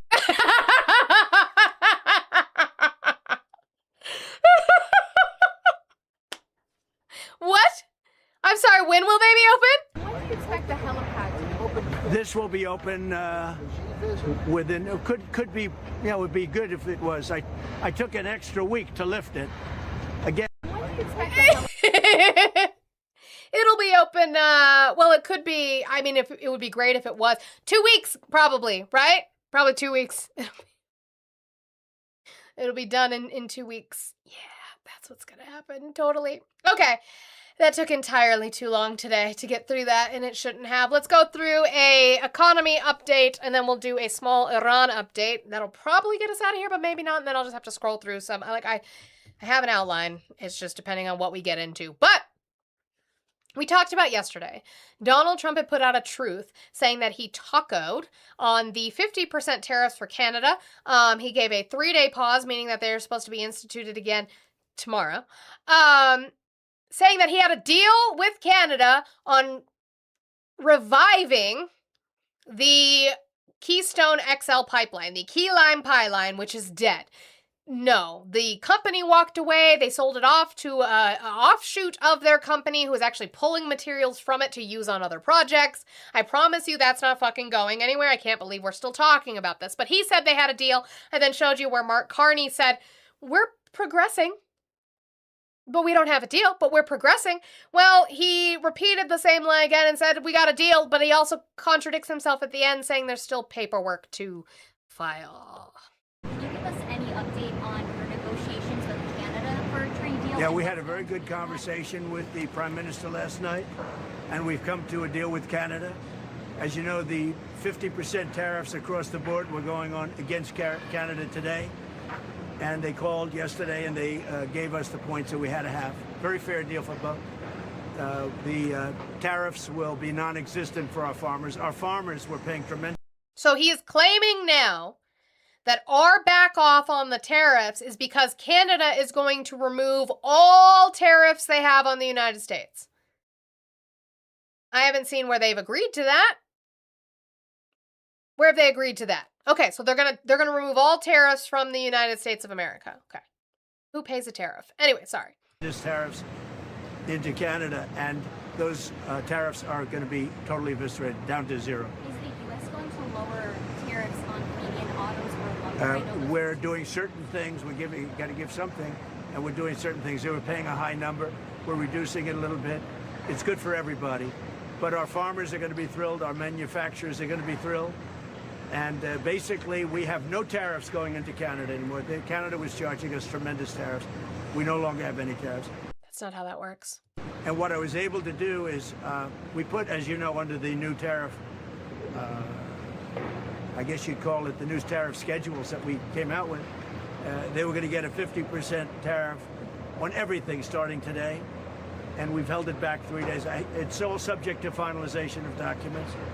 Oh, it's all subject to finalization of documents, so we don't have a deal. Okay, I'll see you tomorrow. See you tomorrow. Because I have not seen where Mark Carney has agreed to a complete removal of Canadian tariffs on goods or to a revival of the Keystone XL, which is interesting he's not mentioning it here. So subject to the finalization of documents, we have a deal with Canada, and I think it's a very good deal for both parties. It's great for our farmers. Our farmers will no longer be held up because they were being hurt very badly by Canada. Yeah. They weren't. What he's talking about is a dairy tariff that Canada has stipulated on the United States. But what that means is that any corporations in Canada who import American dairy can only import a certain amount before they hit the cap, which then institutes the tariff. I don't think we've ever actually had it triggered. I don't think any corporations in Canada have triggered the tariff because they've always imported at such a low amount our dairy. Why? Because that, as a targeted tariff that Canada did, helped build up the dairy market in Canada. They have a thriving dairy market. Their regulations are a lot stricter on their dairy than ours are, and that is why they have been trying to keep American dairy out. But again, the corporations in Canada would pay that if they hit the threshold, the quantity, of imports from America. They don't do that. So we're not paying anything to them. That's not how that works. You guys do not know what tariffs are. Again, I think targeted tariffs can be a good thing. They can increase manufacturing capacity of certain goods and services here in the United States with EVs. Even though I would love a BYD, I totally understand why we have a 100% tariff on EVs from any other country, specifically China. I understand why. We need to build up our EVs here, and we can. Maybe giving them subsidies would fucking help. But I would like to see that. We saw that with the Chips and Science Act and putting tariffs on Taiwanese chips so that we could start to build up the manufacturing of chips here in the United States. Those are a benefit, but just tariffing off rip. He does not know what they are. He doesn't know what they are. He doesn't know what they do. He uses them as a scare tactic that doesn't mean anything. Anyway, continuing on. His crypto press conference yesterday, he cried a lot about the Federal Reserve. Now, I'm reading my book, Regime Change, that DJ Bookie was the one who donated and purchased for me. I'm reading it. I am now to the section on Jerome Powell and his constant battle with Jerome Powell and how he blames Steve Mnuchin for suggesting Jerome Powell over Warsh in the beginning. And it is funny because even in the book, it's talking about the fact that the Federal Reserve is one of the only places where it is fully independent of the executive branch, and he does not have a lot of sway there, and that frustrates the fuck out of him. So once again, he's mad that the Federal Reserve is not lowering rates. Excuse me. We are seeing, and I'll show you, where they are talking about the possibility of an increase, of a rate hike, to try to slow down the inflation if it stays the way that it is. But Kevin Warsh has now been the Fed chair, and 2 separate press conferences has kept the rates the same. That makes Trump very angry. We will talk about it. But real quick, W's to Jumar. Thank you, Jumar, for the $2 train. Choo-choo. If there's a ghost in your box, is that considered cheating? You'd have to ask my husband. I don't know. That's a question for him. Is that cheating? Maybe. I don't think so. But Donald Trump is mad. These ridiculous interest rates, they're ridiculous. Look, when our country is strong, interest rates should go down. When our country is weak, frankly, they should go up. But this country is strong. There's never been in history the kind of money coming into a country. I'm still waiting to see it. Where's the money? It's only cheating in spirit. Ah! Shanty, that's great. It's cheating only in spirit. As we have right now. Our economy is not strong. Our country is not strong. Corporations are really, really, really, really rich. That's what's going on. It's really rich. The live thread from CBC on tariff negotiations look like agricultural tariffs will continue to protect Canadian farmers. Steel is reduced from 50 to... Oh, thank you, babe. Let's do that. Let's do that update. So this is the from the CBC, which is Canada. So, live updates on Canadian news. Canada-U.S. negotiators meeting again to finalize trade deal ahead of new tariff deadline. Let's see if he said Canada's taking all the tariffs off. Let's see if that's the case.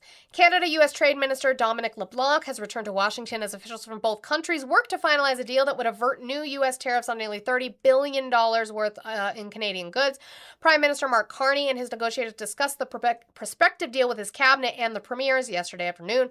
Carney asked the provinces to return American alcohol to store shelves and to not specifically exclude the U.S. from the procurement policies, according to Nova Scotia Premier Tim Houston.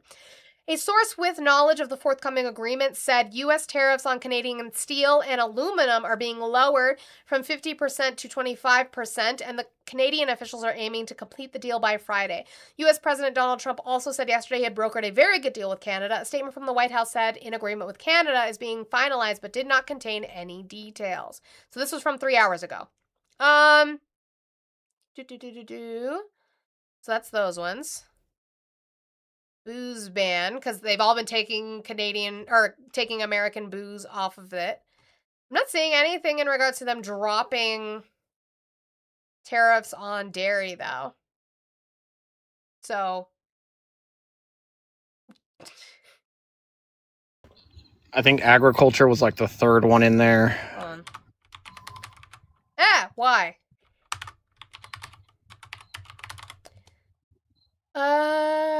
If we get a fair deal, it would protect our steel sector, our auto sector, our forestry sector, our agriculture sector, our manufacturing sector, and then we'd be happy, more than happy to bring booze back onto the shelves, only if we have a deal that's going to protect those sectors. Agriculture is only one word on there.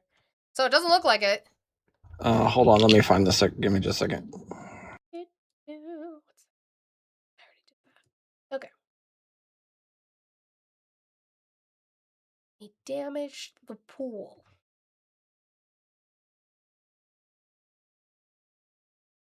Guys, while we were sitting here, we are at 116,000 likes. Thank you guys so much for tapping as much as you can. Again, I know that TikTok is having issue registering the taps.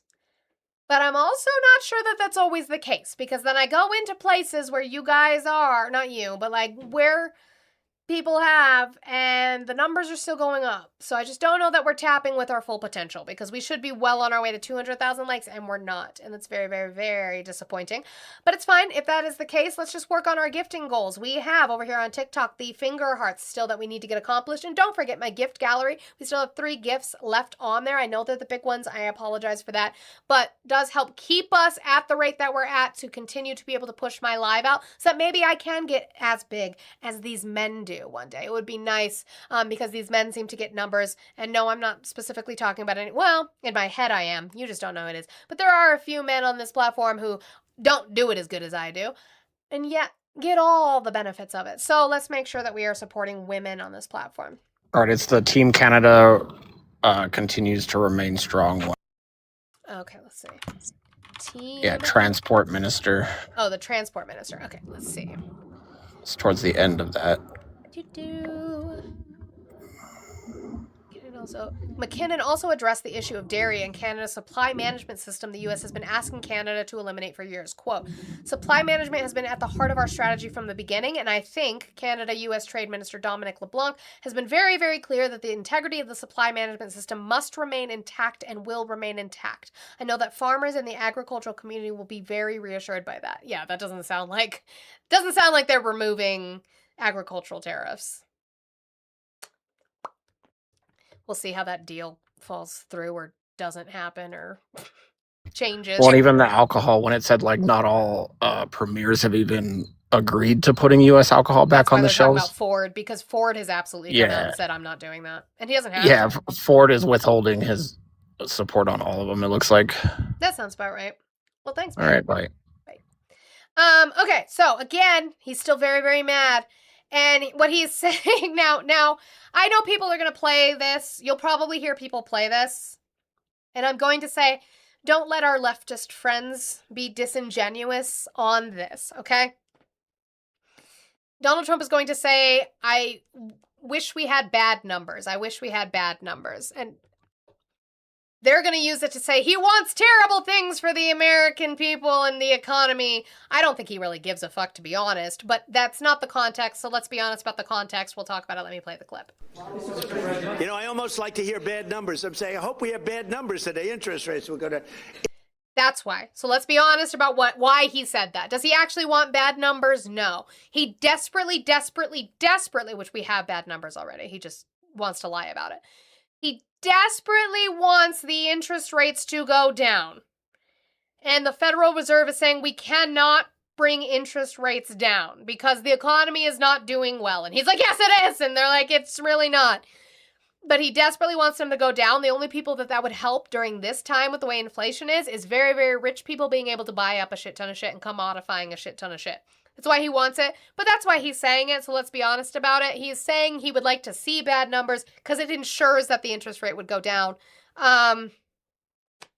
It's still a dumb comment, but I just wanted to be honest about how he said it and saying it. But continuing on, we have this from The Hill, which is being reported from Federal Reserve officials. Federal Reserve officials hint rate increase may be necessary. God, what is with that ad? I can't stand it. Hold on a second. Let me try and Putting naked men on the... Multiple Federal Reserve officials indicated the central bank may need to raise interest rates later this year, according to newly released minutes of the Fed's July meeting. While most participants at the joint meeting of the Federal Open Market Committee and the Fed's Board of Governors anticipated that inflation would step down over the rest of the year, many participants still noted the possibility that inflation might be more persistently elevated, according according to the meeting's minutes. Let me hydrate. My goodness. Make sure you guys are drinking water, please.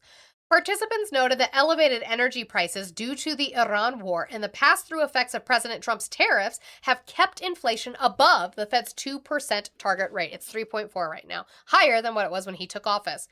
At the conclusion of the meeting, the FOMC voted 9-3 to keep interest rates steady at a range of 3.5% to 3.7% or 3.75%. It marked the fifth straight meeting at which the panel held rates. Lori Logan, Beth Hammock, and Neil Kashkari, presidents of the Dallas, Cleveland, and Minneapolis Federal Reserve Banks, respectively dissented. All three voted to raise rates by 0.25 percentage points. So that was the dissent, by the way. It wasn't that 9 voted to keep interest rates the same and 3 voted to lower them. No, the 3 voted to raise them. They voted for a rate hike. During the July meeting, many participants assessed that policy tightening would likely be necessary if inflation did not decline, according to the minutes. Annual inflation last month was 3.4%, as measured by the Consumer Price Index. The Fed's preferred measure of inflation is the Personal Consumption Expenditures Index, the PCE, which the U.S. Bureau of Economic Analysis will release for July next Wednesday. Annual inflation in June, as measured by the PCE, was 3.7%, above the Fed's target rate of 2%. After the FOMC held rates steady last month, Fed Chair Kevin Warsh reiterated his goal of delivering price stability. Quote, "There is no soft inflation target. There is no soft implicit target, not on this committee's watch. There's only a target, and it's 2%, Warsh told reporters. The FOMC will meet September 15th through the 16th. That will mark the rate-setting panel's third to last meeting of the year. In the FOMC's quarterly summary of economic projections it released in June, 9 of 19 committee officials predicted at least one rate hike this year. But Trump on Wednesday doubled down on his view that the FOMC should cut rates, which he called artificially high. Quote, "They raise them for no reason, and you can't go out to the market when you have a Fed that's raising interest rates," the president told reporters during a meeting with cryptocurrency executives at the White House. They're not raising it for no reason. They're raising it to try to get inflation down because the inflation is too high, which means they need people not to spend. That's what's happening. So let's go to some propaganda with Stephen Miller on the economy. But first, I'm going to say thank you guys so much for your taps. I appreciate you guys working so hard. We are at 33 shares. I know I'm only on for another hour, but if we could share the live out if you have not already. Do not spam the copy link button, but if you could share it to like 5 of your friends, you might not be able to repost at this point, but if you could add it to your story, that would be fantastic. Amazing. Totally. If you're watching on YouTube and you have not hit that thumbs up button for me, I would appreciate it if you did so. Thank you so much, by the way, for the follow. Come on, bunny, over there on Twitch. Appreciate that. We have also Padawan. Podown? Is it Podown? I want to say Padawan. My fucking nerd just came out. Also, Reckless Kevin, thank you so much as well. Thank you for the follows over there on Twitch. I appreciate it. Let's make sure that we are doing all of the good things. Yeah, Trump has no understanding of economics, and that's saying something because I don't like math. Speaking of math, I have 74.47 left in my goal. I know that you guys can knock that out. Let's dollar train, $2 train, $5 train to get that goal knocked out, okay? Cash App, Venmo, PayPal, on the link tree in my bio. I would appreciate if we could work on paying for women's labor. I have, if you're on YouTube, my Cash App, Venmo, PayPal name is listed there. For Twitch, it's over there on the side past the phone number, and it is in the link tree on all 3 platforms. If we could start working on getting that down, I'd appreciate it. Let's get to some Stephen Miller propaganda on the economy. It's not just the economy. He kind of does everything. He does the, like, stump speech. Talking points, I apologize for the anal polyp on your screen. Jump scare. Atlantic. They should all be required to register as a Democrat political action committee. I mean, let's just think through some of the things that you mentioned. President Trump has been in office in his second term for a year and a half and has solved problems that plagued this nation for decades, generations, or even longer. I mean, just go through the foreign policy piece here. He's completely rebalanced our trading relationship with Canada. He has protected American. He has not, because that deal has not been finalized. Manufacturing and essential supply chains from. He has not fixed that. He has lost manufacturing jobs since being in office. China. He has completely rebalanced NATO and ensured that other nations. So he has got NATO to agree to 2.5% input instead of what they were paying. Okay, cool. Awesome. Pay their fair share. He is now pursuing peace in the Korean. Oh, now we care about people paying their fair share. Huh. That's a thinker. Peninsula, which hasn't been achieved since the armistice in the 1950s. President Trump has single-handedly toppled Maduro, freed the people of Venezuela, and secured the greatest boon. Are the people of Venezuela free? I missed that. I'm sorry. I thought that his second in command was the current president. Am I wrong? How long have I been doing this? I'm probably hitting like over a year now. A little over a year. So I was doing it when Biden was... No, it's been longer than that, because I was doing it when Biden was president still. But thank you. I'm glad you're having a great time. For America's energy and supply chains, probably in the history of our country. No. He's taken the fight to the drug cartels, declared them a foreign... The energy industry, though, where are we seeing benefit from the energy industry? Corporations are making a shit ton of money, but the American people are hurting. Terrorist organization use military power to fight these enemies of human civilization. And as you have mentioned, he stopped. By the way, going after these drug traffickers, alleged drug traffickers in these boats, we still have not seen a lot of proof that they are. I'm not saying none of them are. I'm just saying all of them surely are not. But on top of that, I have shown you multiple times now the investigation in Arizona that is going on into the DEA for possibly allowing small drug traffickers, but still with a lot of the F-rug, to come in and to allow them to sell it so that they can try and catch bigger fish. That's a problem, don't you think? Iran, the Islamic theocracy of Iran, from obtaining a nuclear weapon that could destroy an entire city. And now you come at home, he's unleashed him. They never had one. American energy. He's building pipelines. He's bringing the... What pipelines has he built? What pipelines has he built? Like, he might have. I'm just asking. What pipelines has he built that was a direct result of his funding and not funding from the infrastructure bill? Because that's the thing. A lot of the stuff he is trying to take credit for that's being done is actually from money from the infrastructure bill under Joe Biden. Price of gas down from the heinous highs of the Biden administration. Oh, no. He said my favorite thing. Getting gas down from the heinous cost prices from the Biden regime. Cool, let's do this. Gas per gallon. Let's do 10 years. Okay. So Joe Biden, sorry, gotta go like that so you guys can see it. Joe Biden left office January 20th of 2025. That's January 6th. Eek. January 20th. $2.07. It was $2.07 a gallon when Joe Biden left the office of the President of the United States. The blue is what it is now. He's bringing it down $2.07 to $3.22. Huh. I didn't know that that's how numbers work. No free thinking? It's not, this is statistics, this is information. Maybe you guys don't like that I have to repeat myself so many times because of the fact I'm giving you facts and you just want to talk about your feelings. What Stephen Miller is talking about, which is what you guys are all talking about, is the fact that you lived and died in May of 2022 and June of 2022. And it was at a high at that point of about $4.02. Yeah, it was at a high of $4.02. It's higher now. It's higher now. Because this doesn't even represent, like, I can get AAA, you can get Gas Buddy. They're all going to say different things. Fox News has it at like $4.13, which is higher than this.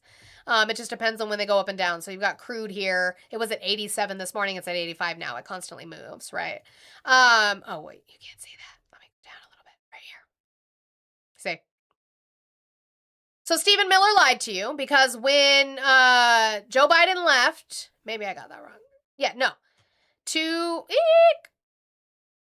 That's April. Eek. 204, according to this. That's where my arrow is, but really we're talking about this number down here. It's just very hard to get it because it's like right there. Eek. There. It was 206, 207. So where is he bringing it down from? He's not bringing it down if that was already the cost was cheaper before Trump came on. Okay, sure. He's taken inflation from the highest level in American history down to 2%. Oh, God. Okay, we have to do this one, too. Yay! Love this for me. Ready? Here we go. Oops, nope, it was already on the screen. This is what it was for the entirety of January. So that would include half a month for Biden, half a month for Trump. So let's go to December of 2024. So December of 2024, it was 2.9%. 2.9% per the CPI data for the BLS, the Bureau of Labor Statistics. That's not the highest in history. It's higher now at 3.4%. Oh, sorry, we're talking about June of 2022 again when it was 9.1, even though the UK's was upwards of 11 and 12% because of a global pandemic and supply chain issues that were happening globally. And Joe Biden was able to bring it down to 2.9, hand it to Trump at 3.0. It is now 3.4. So what the fuck is he talking about? Why do you let him lie to you? Nobody wants to talk about the 29.78% inflation under George Washington because of the uncontrolled printing and debasement of the continental currency. Yeah. No, they don't want to talk about that. Highest in history. Highest in history, he said. Mm-hmm. He said that with his... Wrong again. With his wormy mouth on his anal polyp face. All right. Thank you so much. Huge W's to Oh Me Oh My. You put pizza emojis. I will order pizza today. I get the little like puffs from Little Caesars. It's yummy. Thank you so much for the 2447, bringing us down to a nice even. Oh Me Oh My loves me. I just want everybody to know, as you all send me decimal points to torture me, Oh Me Oh My is my saving grace to bring me to a nice even number. Thank you so much to bring us down to $50 with about an hour left. Thank you so much, Oh Me Oh My. It means you're a fellow math hater. Yes, love that for me. I love that for me. All right, last bit that I have. Oh, I didn't let him finish. Let's let the anal polyp finish. I'm sorry. I just got caught up in the fact that he keeps lying. Largest tax cut in American history. No tax on tips, no tax on Social Security, no tax on overtime. And he took the most unsecured, Now, we've talked about this. No tax on tips. True. Yeah. For 2 years. That's going to end in 2028. I keep putting this out there. Quote Monica. I don't think Republicans will vote to extend no tax on tips unless they desperately have to run on for the presidential election in 2028.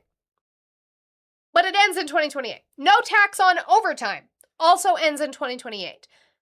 But what you don't understand about no tax on overtime is they're still taxing your overtime. They're just not taxing a certain part of it. I think it's just the half in your time and a half. But your time is still being taxed. Your half is not being taxed. So you're not making as much as you think. And it also, again, is set to expire in 2028. No, it's 28. For tax year 25. So... what was I saying? And then no tax on Social Security is also a lie. They did not stop taxing Social Security. What they did is they put in a... Look, Audrey's better at explaining this than me. Look, she's coming to save me. Yeah, so sorry. No, has been connected. Shut up, Car. Every time.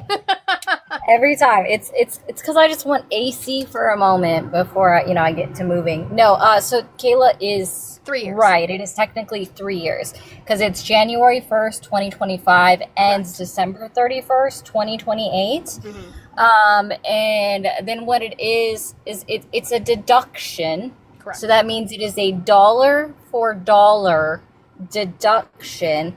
That the only way, and just to be clear, guys, because I also get to utilize the no tax on tip and program and everything, but just to be very clear, the only way you are going to see a benefit in your tax return is if it changes what tax bracket you end up sitting in, because it is a dollar for dollar deduction. It is not a credit. It doesn't give you money for it. That's basically what a credit is. It reduces your overall tax burden, but it is a dollar for dollar deduction. And then the no tax on Social Security, they just changed a stipulation on that, right? They're taxing Social Security. I know that. Yeah. Social Security, by the way, is only taxed if you make over $34,000 in the year. If it's anything below that, you don't face any taxation. So that only happens to, it's literally less than half of people that are on Social Security that get taxed. As far as overtime, because I forgot to mention that as well, Monica is correct. It's only on the percentage over your normal pay amount, because some companies do pay 2% for overtime. So it's either gonna be between that 0.5 or that 1%, depending on how much your company is generous with their overtime pay. So, and then yes, the Social Security, it's not a Social Security deduction. It's an elder tax deduction. Right. So it applies to anyone over the age of 65 and a half, because those are the people that are eligible for their full Social Security benefits. So it doesn't help anyone that is disabled, because disability can still be taxed. Social Security disability can still be taxed. So it doesn't help anyone that's disabled and under the age of 65 and a half. So. And also, by the way, on the overtime and even the tips in some states like Colorado, you are still getting taxed 100% of what you're making. Because guess what? State laws will come in and do that to you. They say, then we'll do it for the state then. Which, I mean, yeah, it didn't change anything with state laws. It only affected the federal income tax. So it had zero to do with any state income tax. Yep. If you are in a state that has it. And I just want to remind you guys, I know you talked about AI very briefly with the data centers. I just ran across a thing, and it is true. There is a small little town in Utah. Y'all know Utah is a very red state, that is suggesting to increase the property tax in their town by 183%. Because the city council, and I looked it up, it is true. The city council gave Meta, aka Facebook, a 20-year tax-free buffer for opening and operating in their state. So it's not. Now you're going to price out the people who were born and raised in Utah. They're going to be priced out of their homes. Yeah. So what causes homes to increase in price? I wonder. Is it really immigrants, or is it the tax breaks that are given to corporations that's in order to entice them to set up shop for decades? I would understand it if you gave like a 2-year tax break while you're building the facility. Like, that would make sense to me. You know what I mean? Sure. Like a very brief one, like how long do you think it'll take for you to build the facility? Okay, let's just do, so we know 2 years to get it up, and another year to get it operational. And, we understand that you've got to get your costs flowing and hopefully not take a loss. So 5 years. You don't need a decade or two. You don't need 2 decades. You don't need more than that. That's ridiculous. 20 years is insane. So much time. So, yay, red cities. They're doing so great. I love you guys. You're so awesome. Red city in a red state. You're fantastic. Stop believing the bullshit about this tax deduction that you don't understand, because most of you don't even know what the acronym AGI means, and you blow my brains out with that. I knew that when I was in fucking high school. What is your excuse? They don't like Anyway. Okay, bye. All right, letting the anal polyp finish. Dangerous, violent, hellish border in the history of our republic, and 15 straight months, Sean, of zero releases. Zero into the country. I don't know where he would ever be able to prove that, because we've seen judges who have released detention, so that's not true. Adjusted gross income, Audie. Duh. They don't know that, Keel. And you know they don't know that. Okay. Last bit on the economy that I have is there was a poll that was done. What is with them and this ad? Okay, I'm going to show you the title, then I'm going to turn it off and go back down for a sec. Hold on. 63% say it's inappropriate for Trump family to profit from cryptocurrency. It's a shocker to no one, as it should be. Please go away. Okay. Most Americans believe it is inappropriate for President Trump to profit from cryptocurrency while he is president, according to a new poll. In the Reuters Ipsos poll, 63% of respondents said Trump and his family profiting from cryptocurrency is inappropriate, while 32% disagreed and 5% did not answer the question. Last month, top Senate Democrats went after Trump for the more than $1 billion in cryptocurrency-related income he reported last year, pushing for probes into potential national security consequences of the president's digital asset holdings. Earlier this year, the Trump administration released the president's financial disclosures, showing he made around $594 million from a crypto venture he started with his sons 2 years ago. World Liberty Financial. He also made another $635 million in connection with his meme coin. He did a lovely rug pull with him and his wife before he took office. Senators Elizabeth Warren, Richard Blumenthal, Gary Peters, Dick Durbin, Ron Wyden cited the income and unspecified third parties that own more than half of World Liberty Financial as sources of concerns. In early July, Trump denied there was any illegality underlining the large profits from cryptocurrency seen in his financial disclosure forms. I could know about it. I didn't. There's nothing illegal. There's nothing wrong with it. I could know.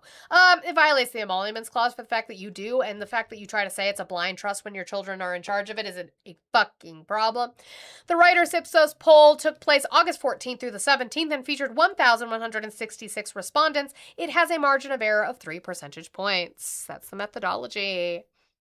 I don't know where you would find most people that are okay with that, because him making money doesn't help you pay your bills. So, anyway. Donald Trump came out yesterday and said that the situation with Iran is so good. About what? Maybe at some point, but right now, I think the situation is so good, but maybe at some point. Yeah, GPZ, let's talk about Burisma. What happened with Burisma? What is Burisma? What was it? Do you want to talk about it? We can talk about it. Did Joe Biden have any connections with Hunter Biden's work in Burisma? Can't believe we have to do this. God, you guys are dumb. Yeah, for Joe, because that's the thing, right? Donald Trump, this is Donald Trump's company. His sons are just running it for him in the interim. Okay? So, what was Joe Biden's kickback from Burisma? Can you prove to me with proof? They literally investigated him for 4 years. What influence peddling? We can talk about it. It's not that we don't want to. Why do you guys do that condescending, dumb shit? You don't want to talk about it? I do want to talk about it. What about Biden? I have a whole sound to talk about it. Let's talk about it. What influence peddling did Joe Biden have over Burisma that his son worked on, and what kickback did he get? Randall, if you're going to call me annoying, use the right use of your. Look, it's very simple. They have to get rid of no nuclear weapons. They don't Iran have it. cannot have a nuclear weapon. They don't You know have why? it. Because they'd use it. No. And we're not going to let them use it. So Iran cannot have a nuclear weapon. And they won't. Thank you very much. I'm glad you came out. Thank you. It's so good, though. About what? Maybe at some point. But right now, I think the situation is so good. The situation with Iran is so good. As crude oil is $85 a barrel, people can't afford gas. It just keeps getting worse and worse. Well, the situation is so good, except Donald Trump truthed this morning. It's so good. No one has given the Islamic Republic of Iran a greater opportunity to make a deal than me. Tragically for them, they have failed to take it. Therefore, today, I am announcing the most crushing economic operation ever taken against any country. This will be economic warfare and isolation on an unprecedented scale. Their navy is gone. Their air force is destroyed. Their military factories are now rubble. Their currency is worthless, and their country is hanging by a thread. Her hands were cut off. Her legs were cut off. Today, I am also announcing that any country that allows its financial institutions, businesses, airports, or government entities to provide any type of lifeline to Iran will itself face tremendous economic consequences. Oil smuggling, swap lines, cash transfers, exchange houses, ship registries, front companies, it all needs to stop now. You know who you are. This will be an economic D-Day, and we need all of our allies to stand with the United States of America to isolate and defeat the Iran threat. These maniacs are on the ropes, and these historic measures will cripple them and their ability to project terror worldwide. Iran will never have a nuclear weapon. Thank you for your attention to this matter, President Donald J. Trump. So the situation is going so good that he has to declare an economic D-Day. Also, are you going to go after China, who is said to have been giving them help with drones? No? Not going to do that? Okay, cool. Oh, God, did I get any information on that? Imagine a crack-addled whoremonger with no energy experience sitting on a board and getting paid for absolutely nothing. Well, just turn our heads at that. No, actually, what I say to that, G Peasy, is did Burisma hire Hunter Biden because his last name is Biden? Probably. Probably. There is no proof that Joe Biden called Burisma to get his son that job, but did Hunter Biden go, I'm a Biden? And they went, hired. Probably. That's not a crime. Unethical, sure, but he wasn't working in a governmental capacity in any way. Hunter Biden did not have a government established job, so he was not making money for his father. He used his namesake to make money for himself, and yes, to probably buy crack. Yeah, also just the exact sanctions we had on them before. Yeah, Gen X, that's exactly it. That's not the mental gymnastics. It's unethical. I would agree with you it's unethical to get hired simply for being a Biden. I would agree with you on that. It's not a crime. That doesn't prove that Joe Biden made millions of dollars. That's what the equivalent. Do you not remember the initial scenario we started with? The initial scenario we started with is the fact that Donald Trump himself is being enriched by his sons running his crypto business. Okay? Show me where Hunter Biden working with Burisma made money for Joe. That would be the equivalent. This is not a pretzel. It is unethical for Hunter Biden to get a job based off his name. But guess what? Nepotism is not a crime, but Joe Biden also didn't get him in there, just his name. Or they hired him because he worked at Amtrak. I don't fucking know. But that wasn't what you were supposed to be proving. You were supposed to be showing me where Joe Biden made money because of what Hunter did. Okay, you can't show me that. Cool. W's to Raina for the 214 for our second favorite number, 8647. I'm guessing that this is the inverse, correct? Yes. W's to Raina gives us 4786 as we get to a little over 30 minutes here. Sorry, can't focus. I appreciate it. Man, you lefties really propped me up because I responded to you? Because I'm willing to have dialogue? Zach, if you don't like me, scroll away. It's that easy. Look, whoop, whoop. Yeah, Republicans in Congress literally investigated Joe Biden and his family for 4 fucking years. 4 fucking years. They didn't find a single fucking thing. They didn't find anything. 4 years. Lauren Boebert, Marjorie Taylor Greene, Matt Gaetz, Ted Cruz. They all investigated him. These are your Tea Party members, by the way. Didn't find anything. So, I literally can point you to where he's enriching himself and his family. But keep glazing the taint. Keep glazing the taint. Yeah, so we got about-ish 30 minutes. I gotta find it. Sorry. So many. Do you know you have 30 minutes? Are you kidding? 30, yes. Get those finger hearts done. I don't know why we can't get the finger hearts done. It's very disappointing. I know there's only 90 of it. Is there a man on? There's a man on. Shocker.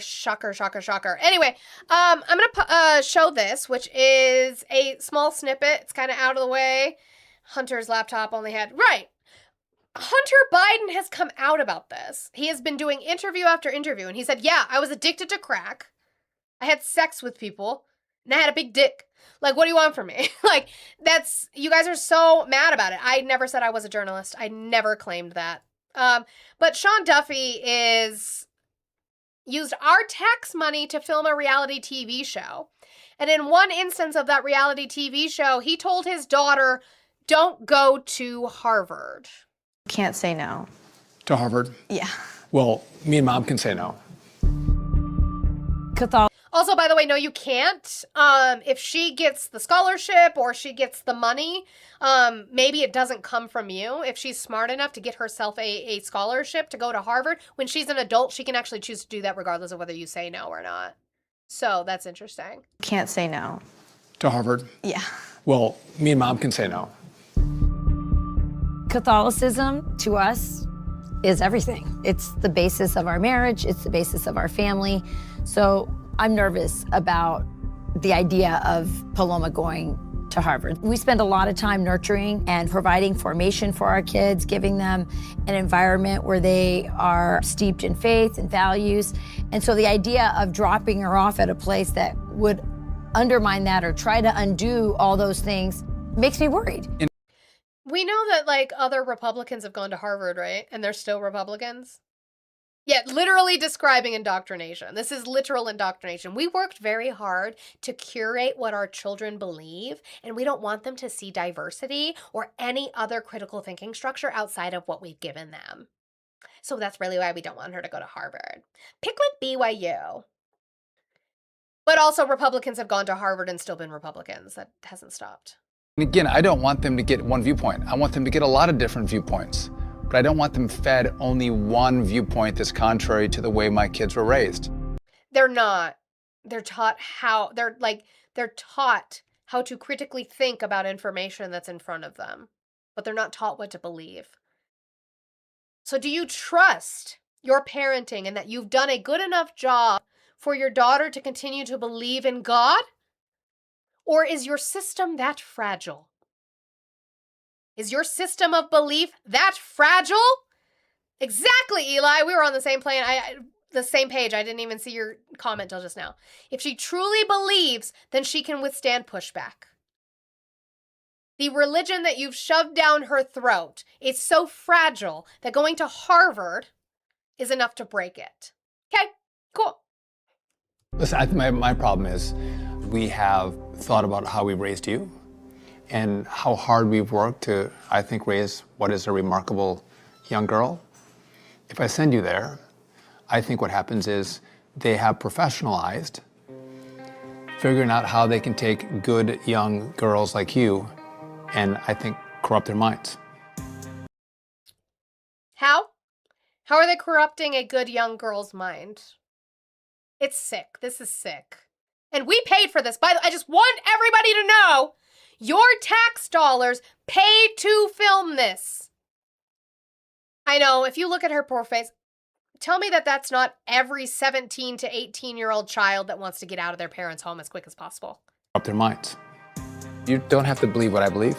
You don't have to have the political viewpoints that I have, but I do think it's important. Apparently she does.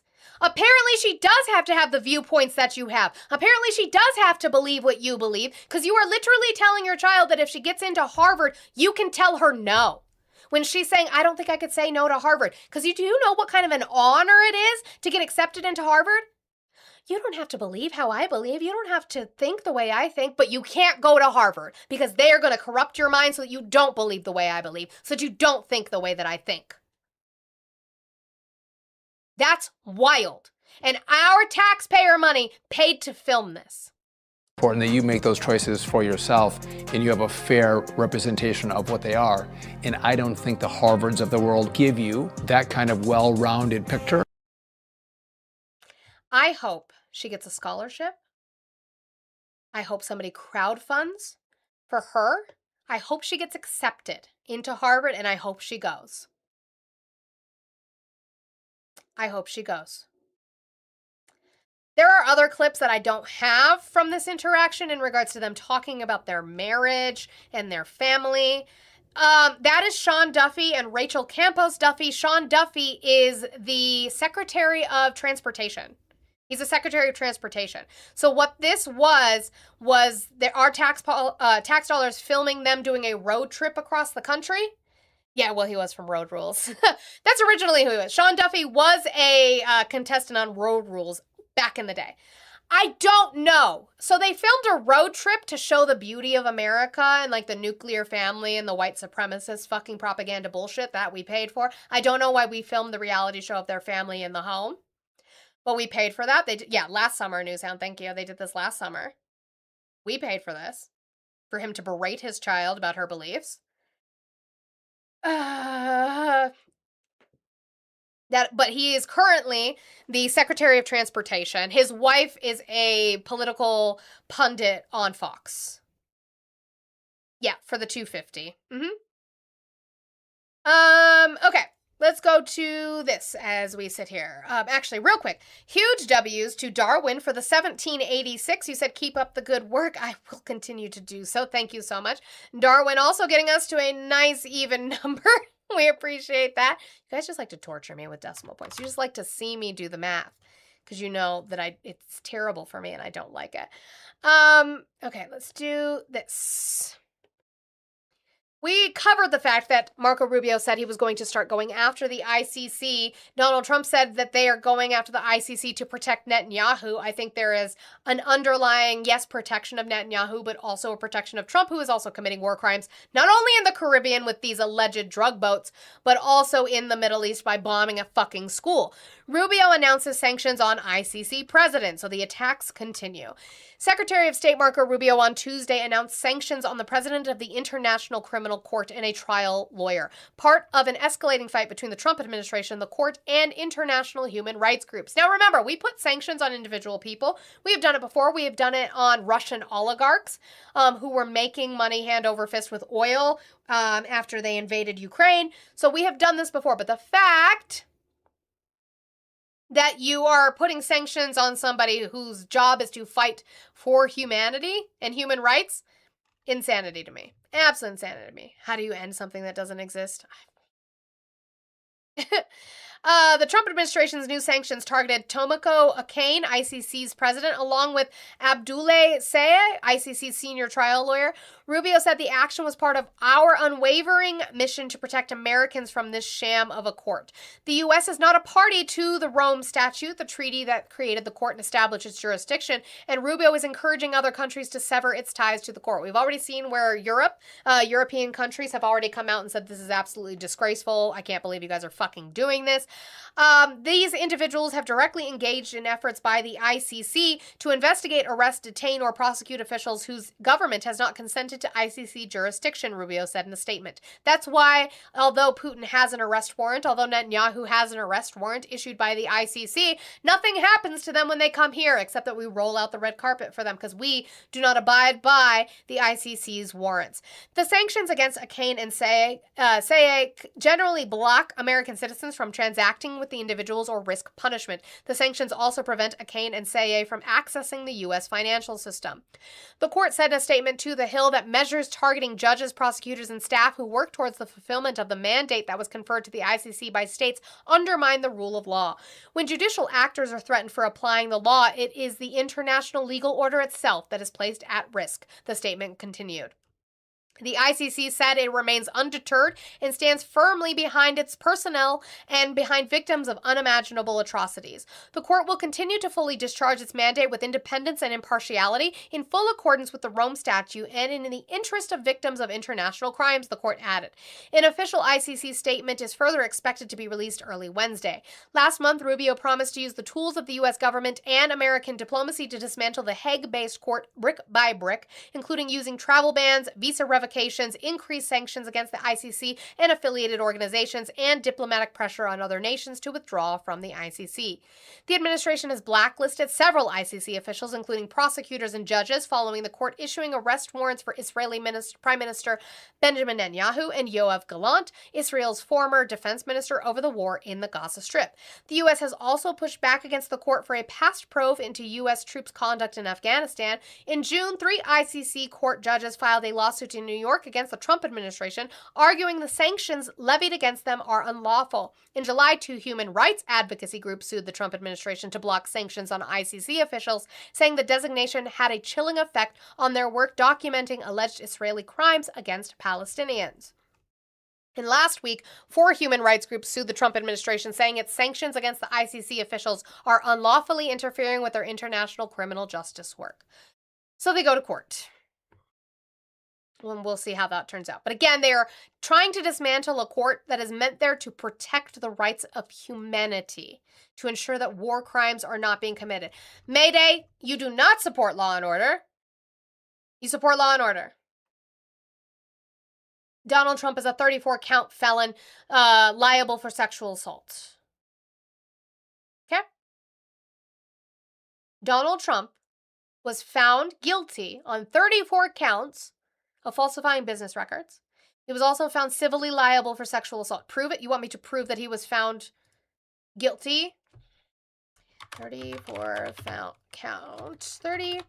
count felony verdict form. Yes, the same Mayday that doesn't pay insurance. Cool.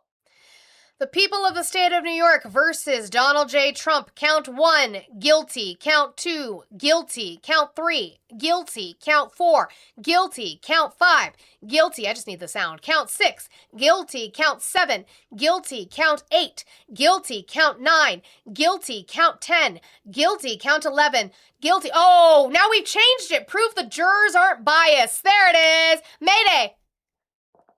Who helps pick a jury? Who helps pick a jury? Prove to me all the jurors were Democrats. Can you prove that? Can you prove that to me, Mayday? I don't think you can. Oh God. Thank you, Scuba Steve, for the 227 for wanna see you do math. Okay. Because I'm gonna do this in order.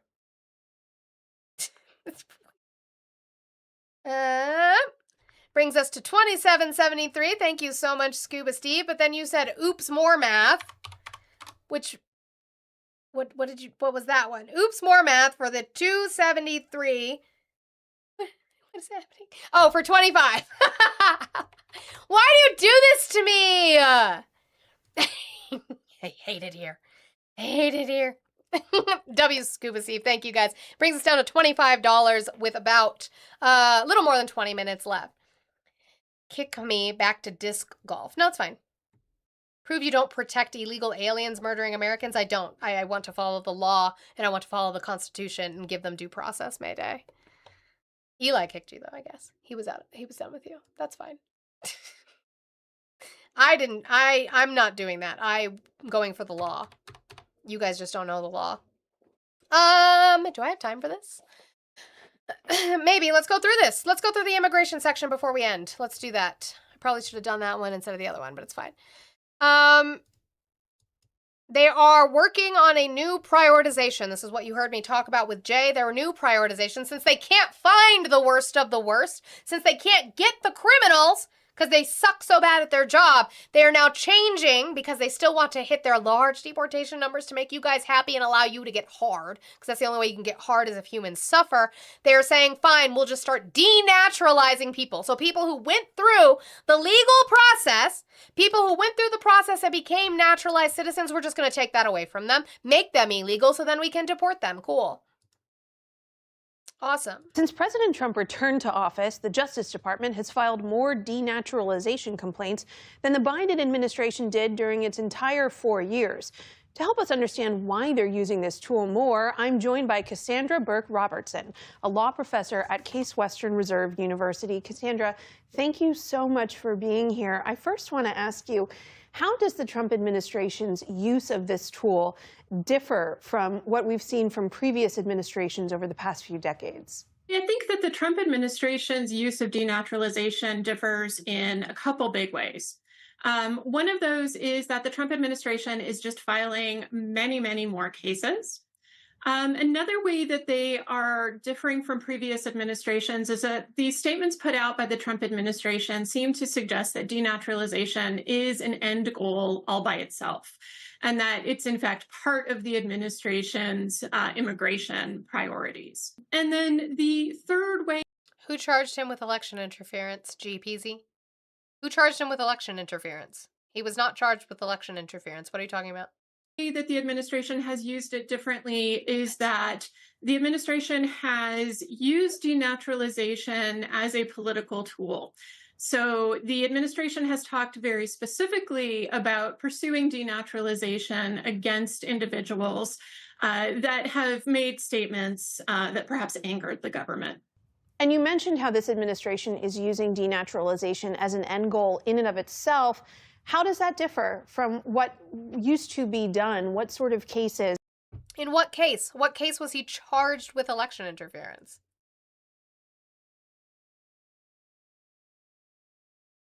Might be subject to denaturalization. So in the modern era, denaturalization has been incredibly rare, less than 10 cases a year on average. And generally, the cases that we have seen have been cases involving issues of national security. So, for example, we saw denaturalization cases against former Nazi concentration camp guards. And we saw a few denaturalization cases brought as part of the war on terror, trying to focus in on national security interests. And in your review of these cases, do any of them strike you as ones prior administrations would have also sought denaturalization for? Oh, that's where I was confused. So GPZ, oh, he's arguing that being charged with an act of, oh, he's dumb. Okay. I thought you were talking about the 34 count felony case, which he was not charged with election interference. But if you were talking about the Jack Smith case, which is currently on a pause, yeah, he was charged with that, but we don't know what the outcome of that case is because Jack Smith pulled it for now. We'll see what happens in the future. But no, him being charged with 34 felonies in and of itself was not election interference because he still won the election. So there are a few that likely would have been brought under any administration. But the current administration is filing some cases based on facts that happened years ago or decades ago, when other administrations could have reviewed those same facts and decided to file a denaturalization case, but didn't. I would agree. Yeah, if you get denaturalized because of the government, you should get your money returned to you, because what the fuck? Decide to do. But I thought they were going after the worst of the worst. I thought they were only going after criminals. No, we like it when immigrants do it the right way. Apparently we don't. Apparently we don't. So, could this be further politicized or weaponized? I'm thinking here of New York City Mayor Zohran Mamdani, himself a naturalized citizen. Some of his critics, including a couple Republican lawmakers, have called for his citizenship to be revoked. And too bad Andy Ogles lost his fucking race. For him to be deported, is he a possible target here? You bitch. It's not a realistic proposition in the sense that if they were to try to denaturalize somebody like Zohran Mamdani, he has access to the absolute best attorneys. The constitutional issues would be fully litigated. I think he would lodge a very quick and strong defense. The Trump administration, in most of these cases, cites as part of the basis for bringing these complaints, lying about somebody's past in order to gain citizenship. Is that in and of itself enough to qualify for denaturalization? It is not enough by itself. The Supreme Court has said that if somebody makes a misstatement as part of the naturalization process, the government has to show materiality, that the misstatement would have made a difference, that somebody in the most common situation, the person would not have been granted citizenship if the government had been told the truth. Who adjudicates these cases? How do they move through the system? They go to federal court, and in court, the government has to prove that the elements of the denaturalization case are satisfied. So typically showing that somebody maybe lied materially in the process. So once somebody loses citizenship status, whatever facts were brought as part of that denaturalization proceeding can also then be used in a subsequent removal proceeding or a deportation proceeding. Cassandra Burke-Robertson with Case Western Reserve University. Thank you. But you guys were the ones who said we're fine with legal immigrants. Now we're not, because we have to make them illegal in order to get rid of them. Apparently that's what we're doing. I don't get it, but you know. Okay.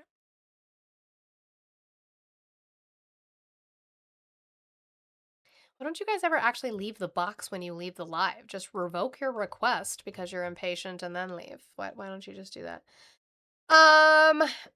So I'm not sure who he is. His name is Manley. I'm guessing they'll show him on the screen, but he went and did an interview on Fox. And again, talking about the fact that the data itself shows that immigrants are less likely to commit crime and less likely to commit violent crime per capita. Now, that doesn't mean they don't commit crime at all, right? People are still people, unfortunately for the world, and they harm other people. We would like that to stop as much as possible, but getting rid of a population that actually commits crime at a lesser rate probably is not going to do that. And so we are just giving you the data that they commit less crime. And yet, you guys don't seem to like that. So what you do, which is what this Fox host does, is starts naming the unfortunate people who have been murdered by undocumented immigrants. Not okay. There is no excuse for the murder of anybody at all. Their status doesn't have anything to do with that because we know that they're less likely to commit crime. But you're just picking out specific examples. We call this anecdotal stories in regards to virtue signal instead of actually focusing on the facts. Okay, so let's talk about the specific instances where they do, because there have been thousands of people who have criminal records. They may not commit a crime here, but they came here with a criminal record from another country, and they came here illegally, right? I mean, we all come from somewhere. We've all been, brought into this country, and we've come here to build a life. But if you are a criminal, you break that social contract. You don't have the right to stay in the country anymore. Tell that to these women whose faces I'm putting up on the screen now: Laken Riley, Sheridan Gorman, whose family I have spent a lot of time with, Rachel Morin, Jocelyn Nungaray. She was 12 years old when she was attacked by the...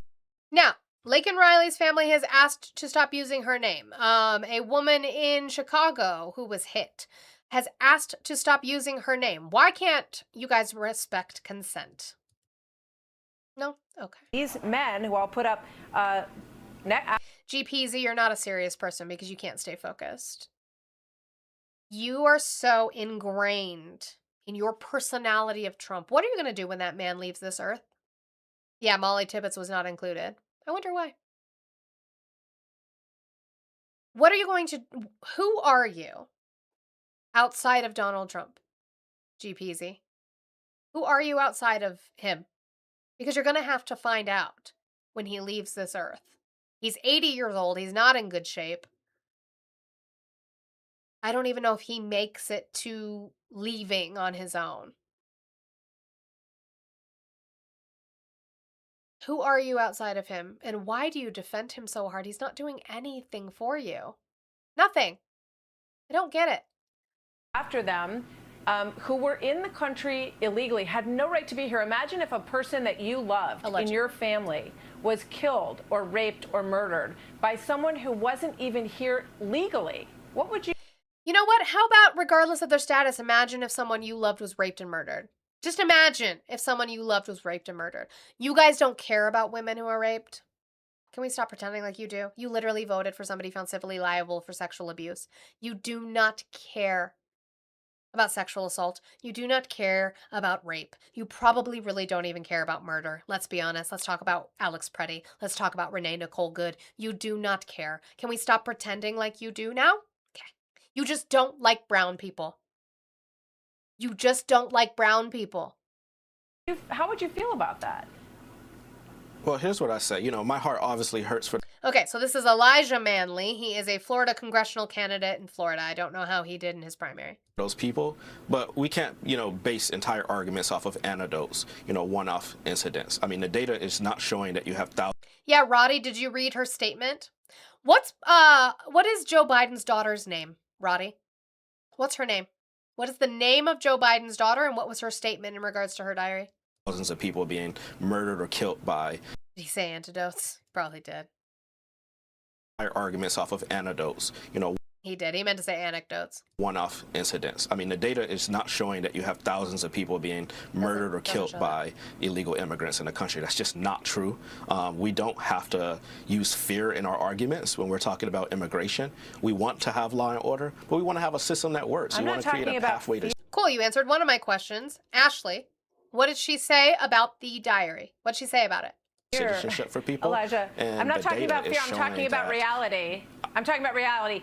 You are, because the reality is that those women's lives were taken by undocumented immigrants, and that's fucking terrible. But we know statistically they commit less violent crime than U.S. citizens do. What are you going to do about all the U.S. citizens that are raping and murdering women? Nothing? Cool. And I don't know the that data it matters. just doesn't support your argument. Okay, so you're saying if there's thousands of people or... She didn't say that. No, you are now referencing her diary. I said, what did she say about her diary? Not what she allegedly said in it. What did she say about it? Roddy, try again. Hundreds of people who have committed crimes, you're just going to let them stay because the larger argument doesn't support it? Or would you remove someone? No, if they're committing murders, then they should go to prison. That's what I'm saying.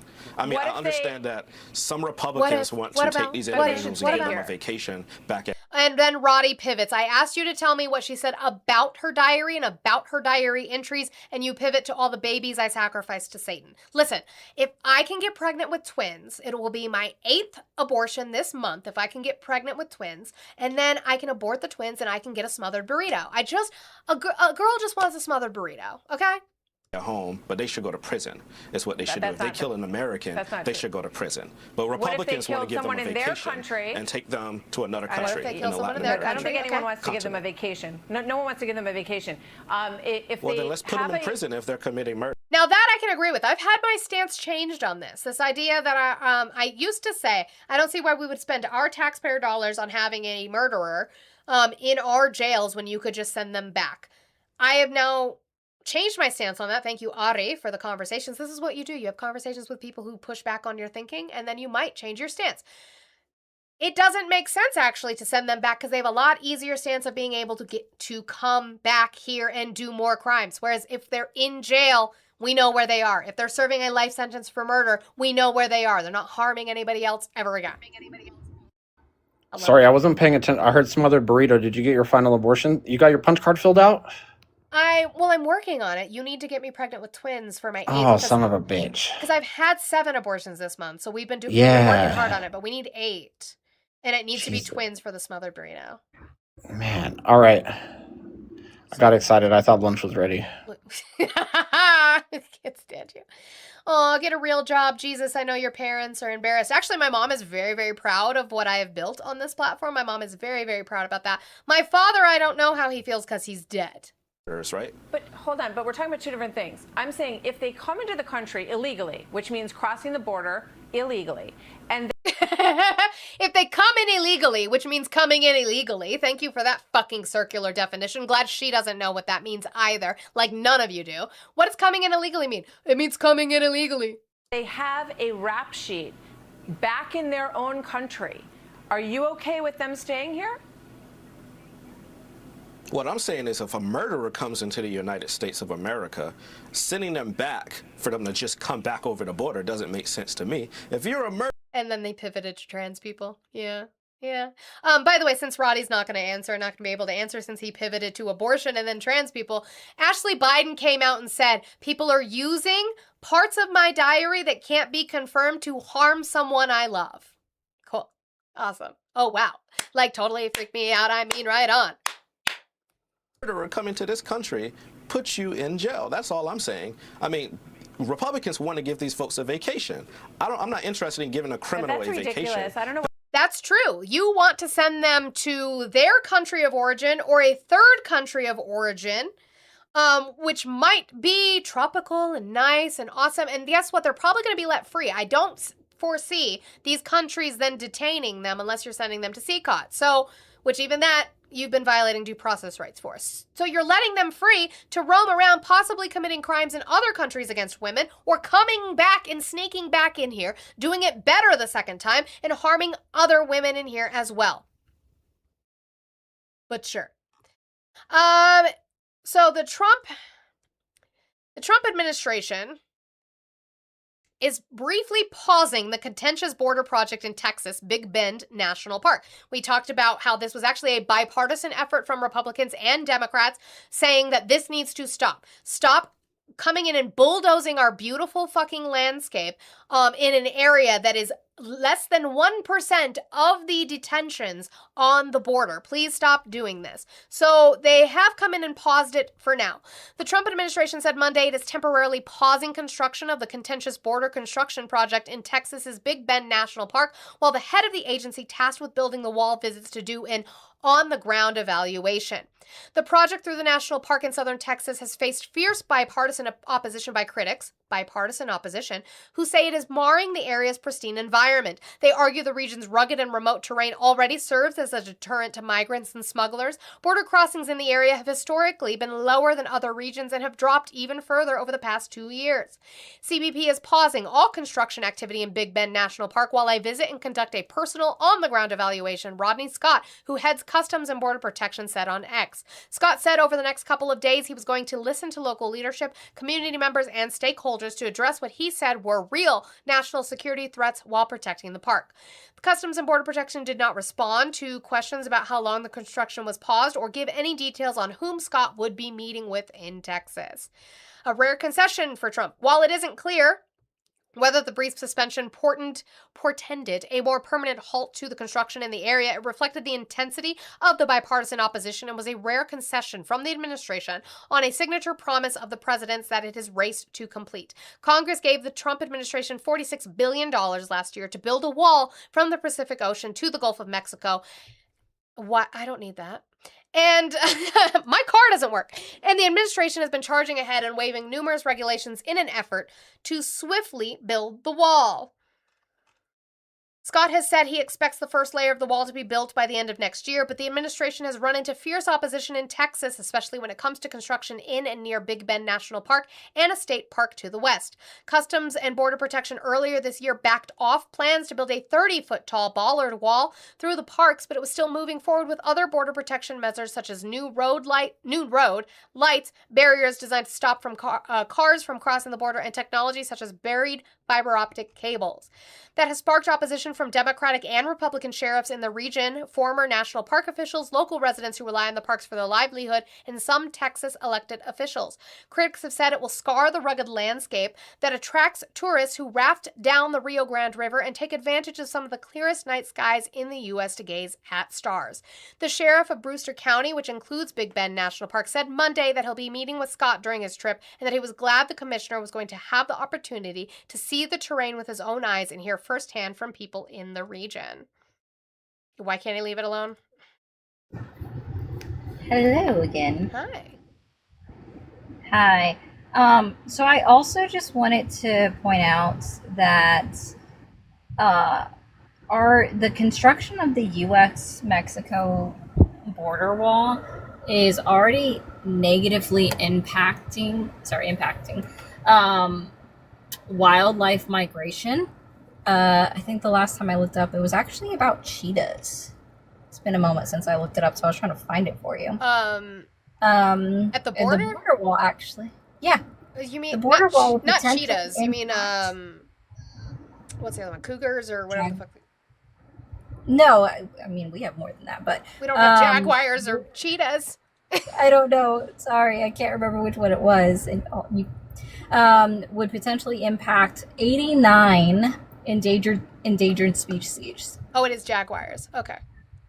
Yeah. Okay. I was like, it's not cheetahs, though. I was gonna say that. Wait.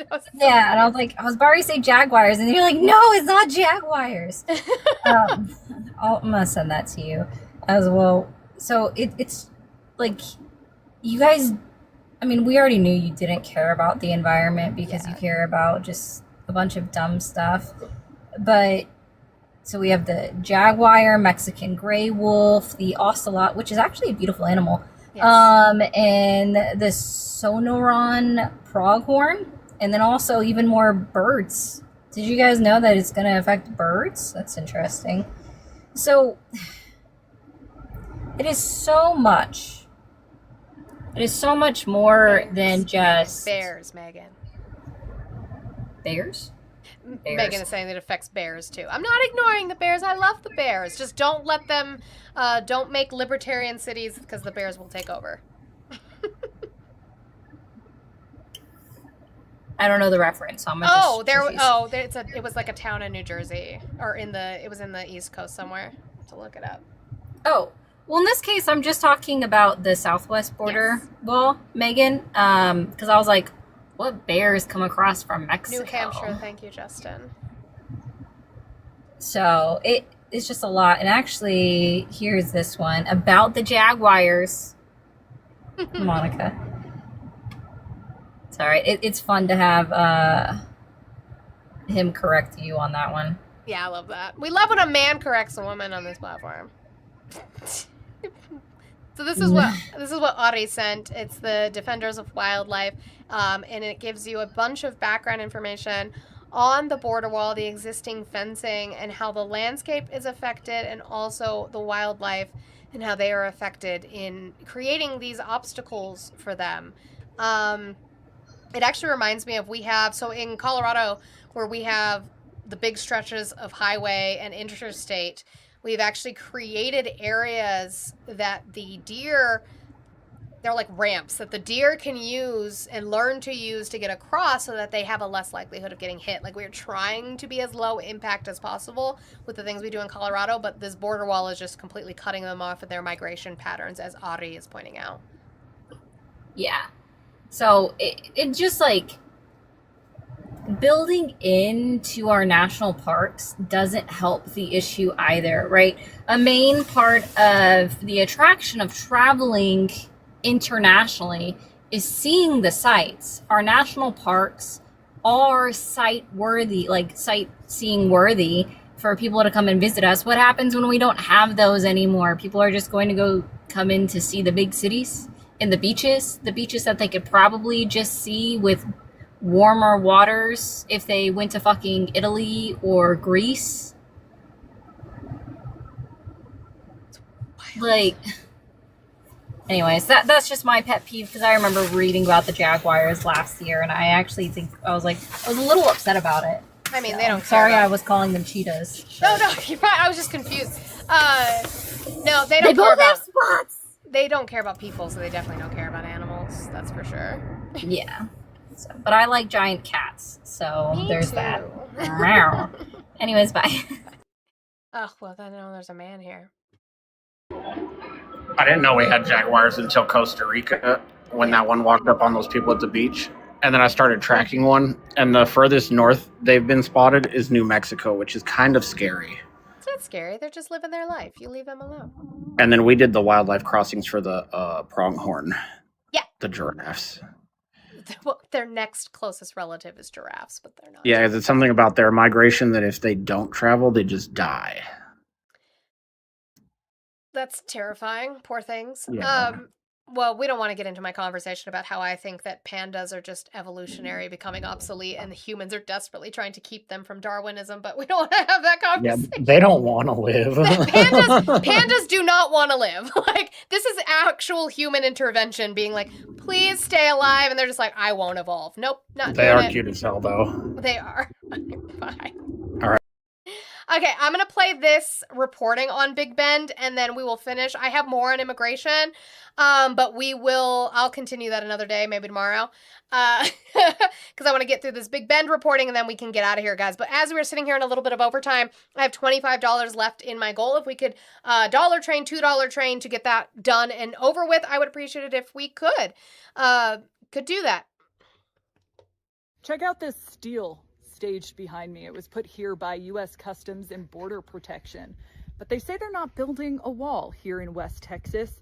But all of this has created a lot of confusion. We're in the Big Bend area. It's about 517 miles stretching across the U.S.-Mexico border. It is desolate. It is remote. It is responsible for only 1% of total migrant apprehensions every year. About 5 or 6 people cross the border in this sector every day. And yet it is home to a $1.7 billion infrastructure project where U.S. Customs and Border Protection initially said that they were building 30-foot bollards.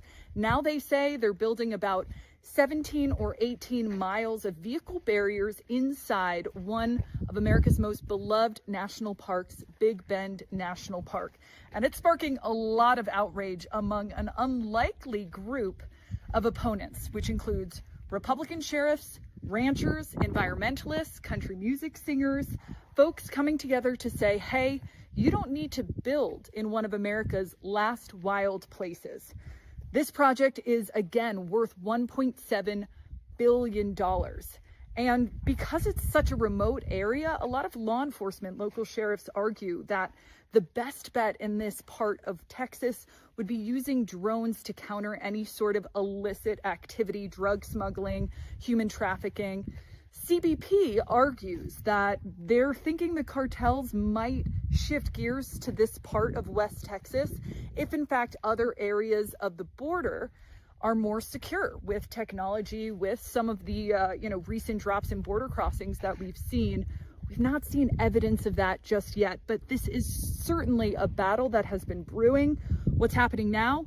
CBP Commissioner Rodney Scott is on the ground. He has paused all construction until he meets with local constituents, officials, and law enforcement to get a lay of the land. So right now, the construction vehicles that you see behind us, they're not moving, but the steel still very much in place. All of this poised to potentially move in the coming weeks. And the future of the border down here, very uncertain.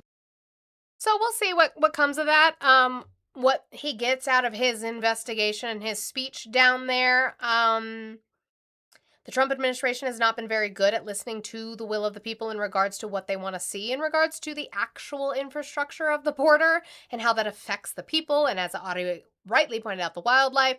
But we will keep track of it as I get information and keep on with it. Okay, I just want, Scuba Steve, I want you to pause. I appreciate you, but pause. I will do the ones you sent, but I want you to know that the goal is knocked out by someone already. So don't do any more because I don't want you to spend more money than you need to. But I'm going to do yours first, just so you can see me struggle. So 25 minus 133 is 2367 minus 122.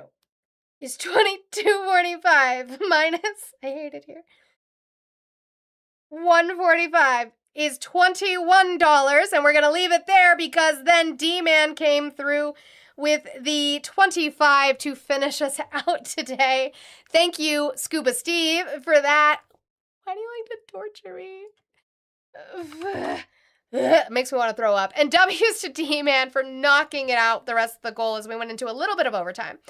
So we have stuff on immigration that we will get to tomorrow. I have a few articles. I figured that was a good place to stop, though, with Big Ben. My voice is worn the fuck out. I've been hydrating, whatever, but I'm tired. I'm hungry. I'm hot. I got bright lights on me. A bitch needs a break. Thank you guys, though. Thank you so much for knocking out that goal. I appreciate it every single day. The only thing I will say is I'm frustrated with the taps. I want to give you guys the excuse that TikTok's being weird about the taps, but I have a hard time doing that when I go into other people's spaces and their taps are raccooning. Like, there's a lot of men on right now, and their taps seem to be up higher than mine are. I don't know what's going on. I don't know why we can't gift. Yeah, I get it. Johnny Palmodessa was on. Santana's on. Oscar is on. RTP is on. I get it. I have a vagina. I see what I know what it is. Anyway, but for those of you who are still in here and still supporting, I appreciate you and thank you every single day for being here and supporting me and not supporting a man simply because he has a dick. Thank you, T-Man. I think I'm better too. I'm gonna say that. I'm sorry.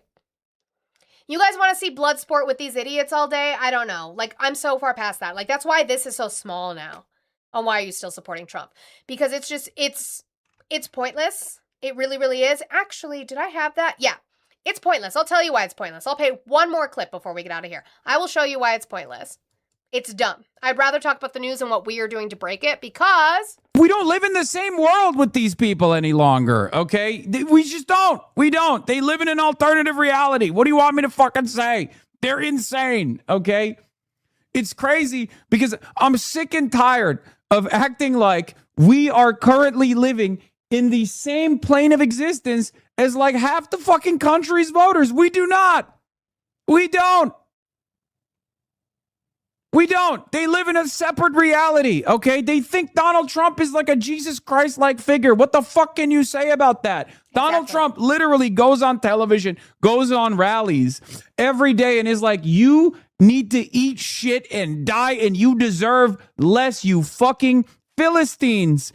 And people go, yes, sir. You're right, sir. I love you, sir. You are a Christ-like figure.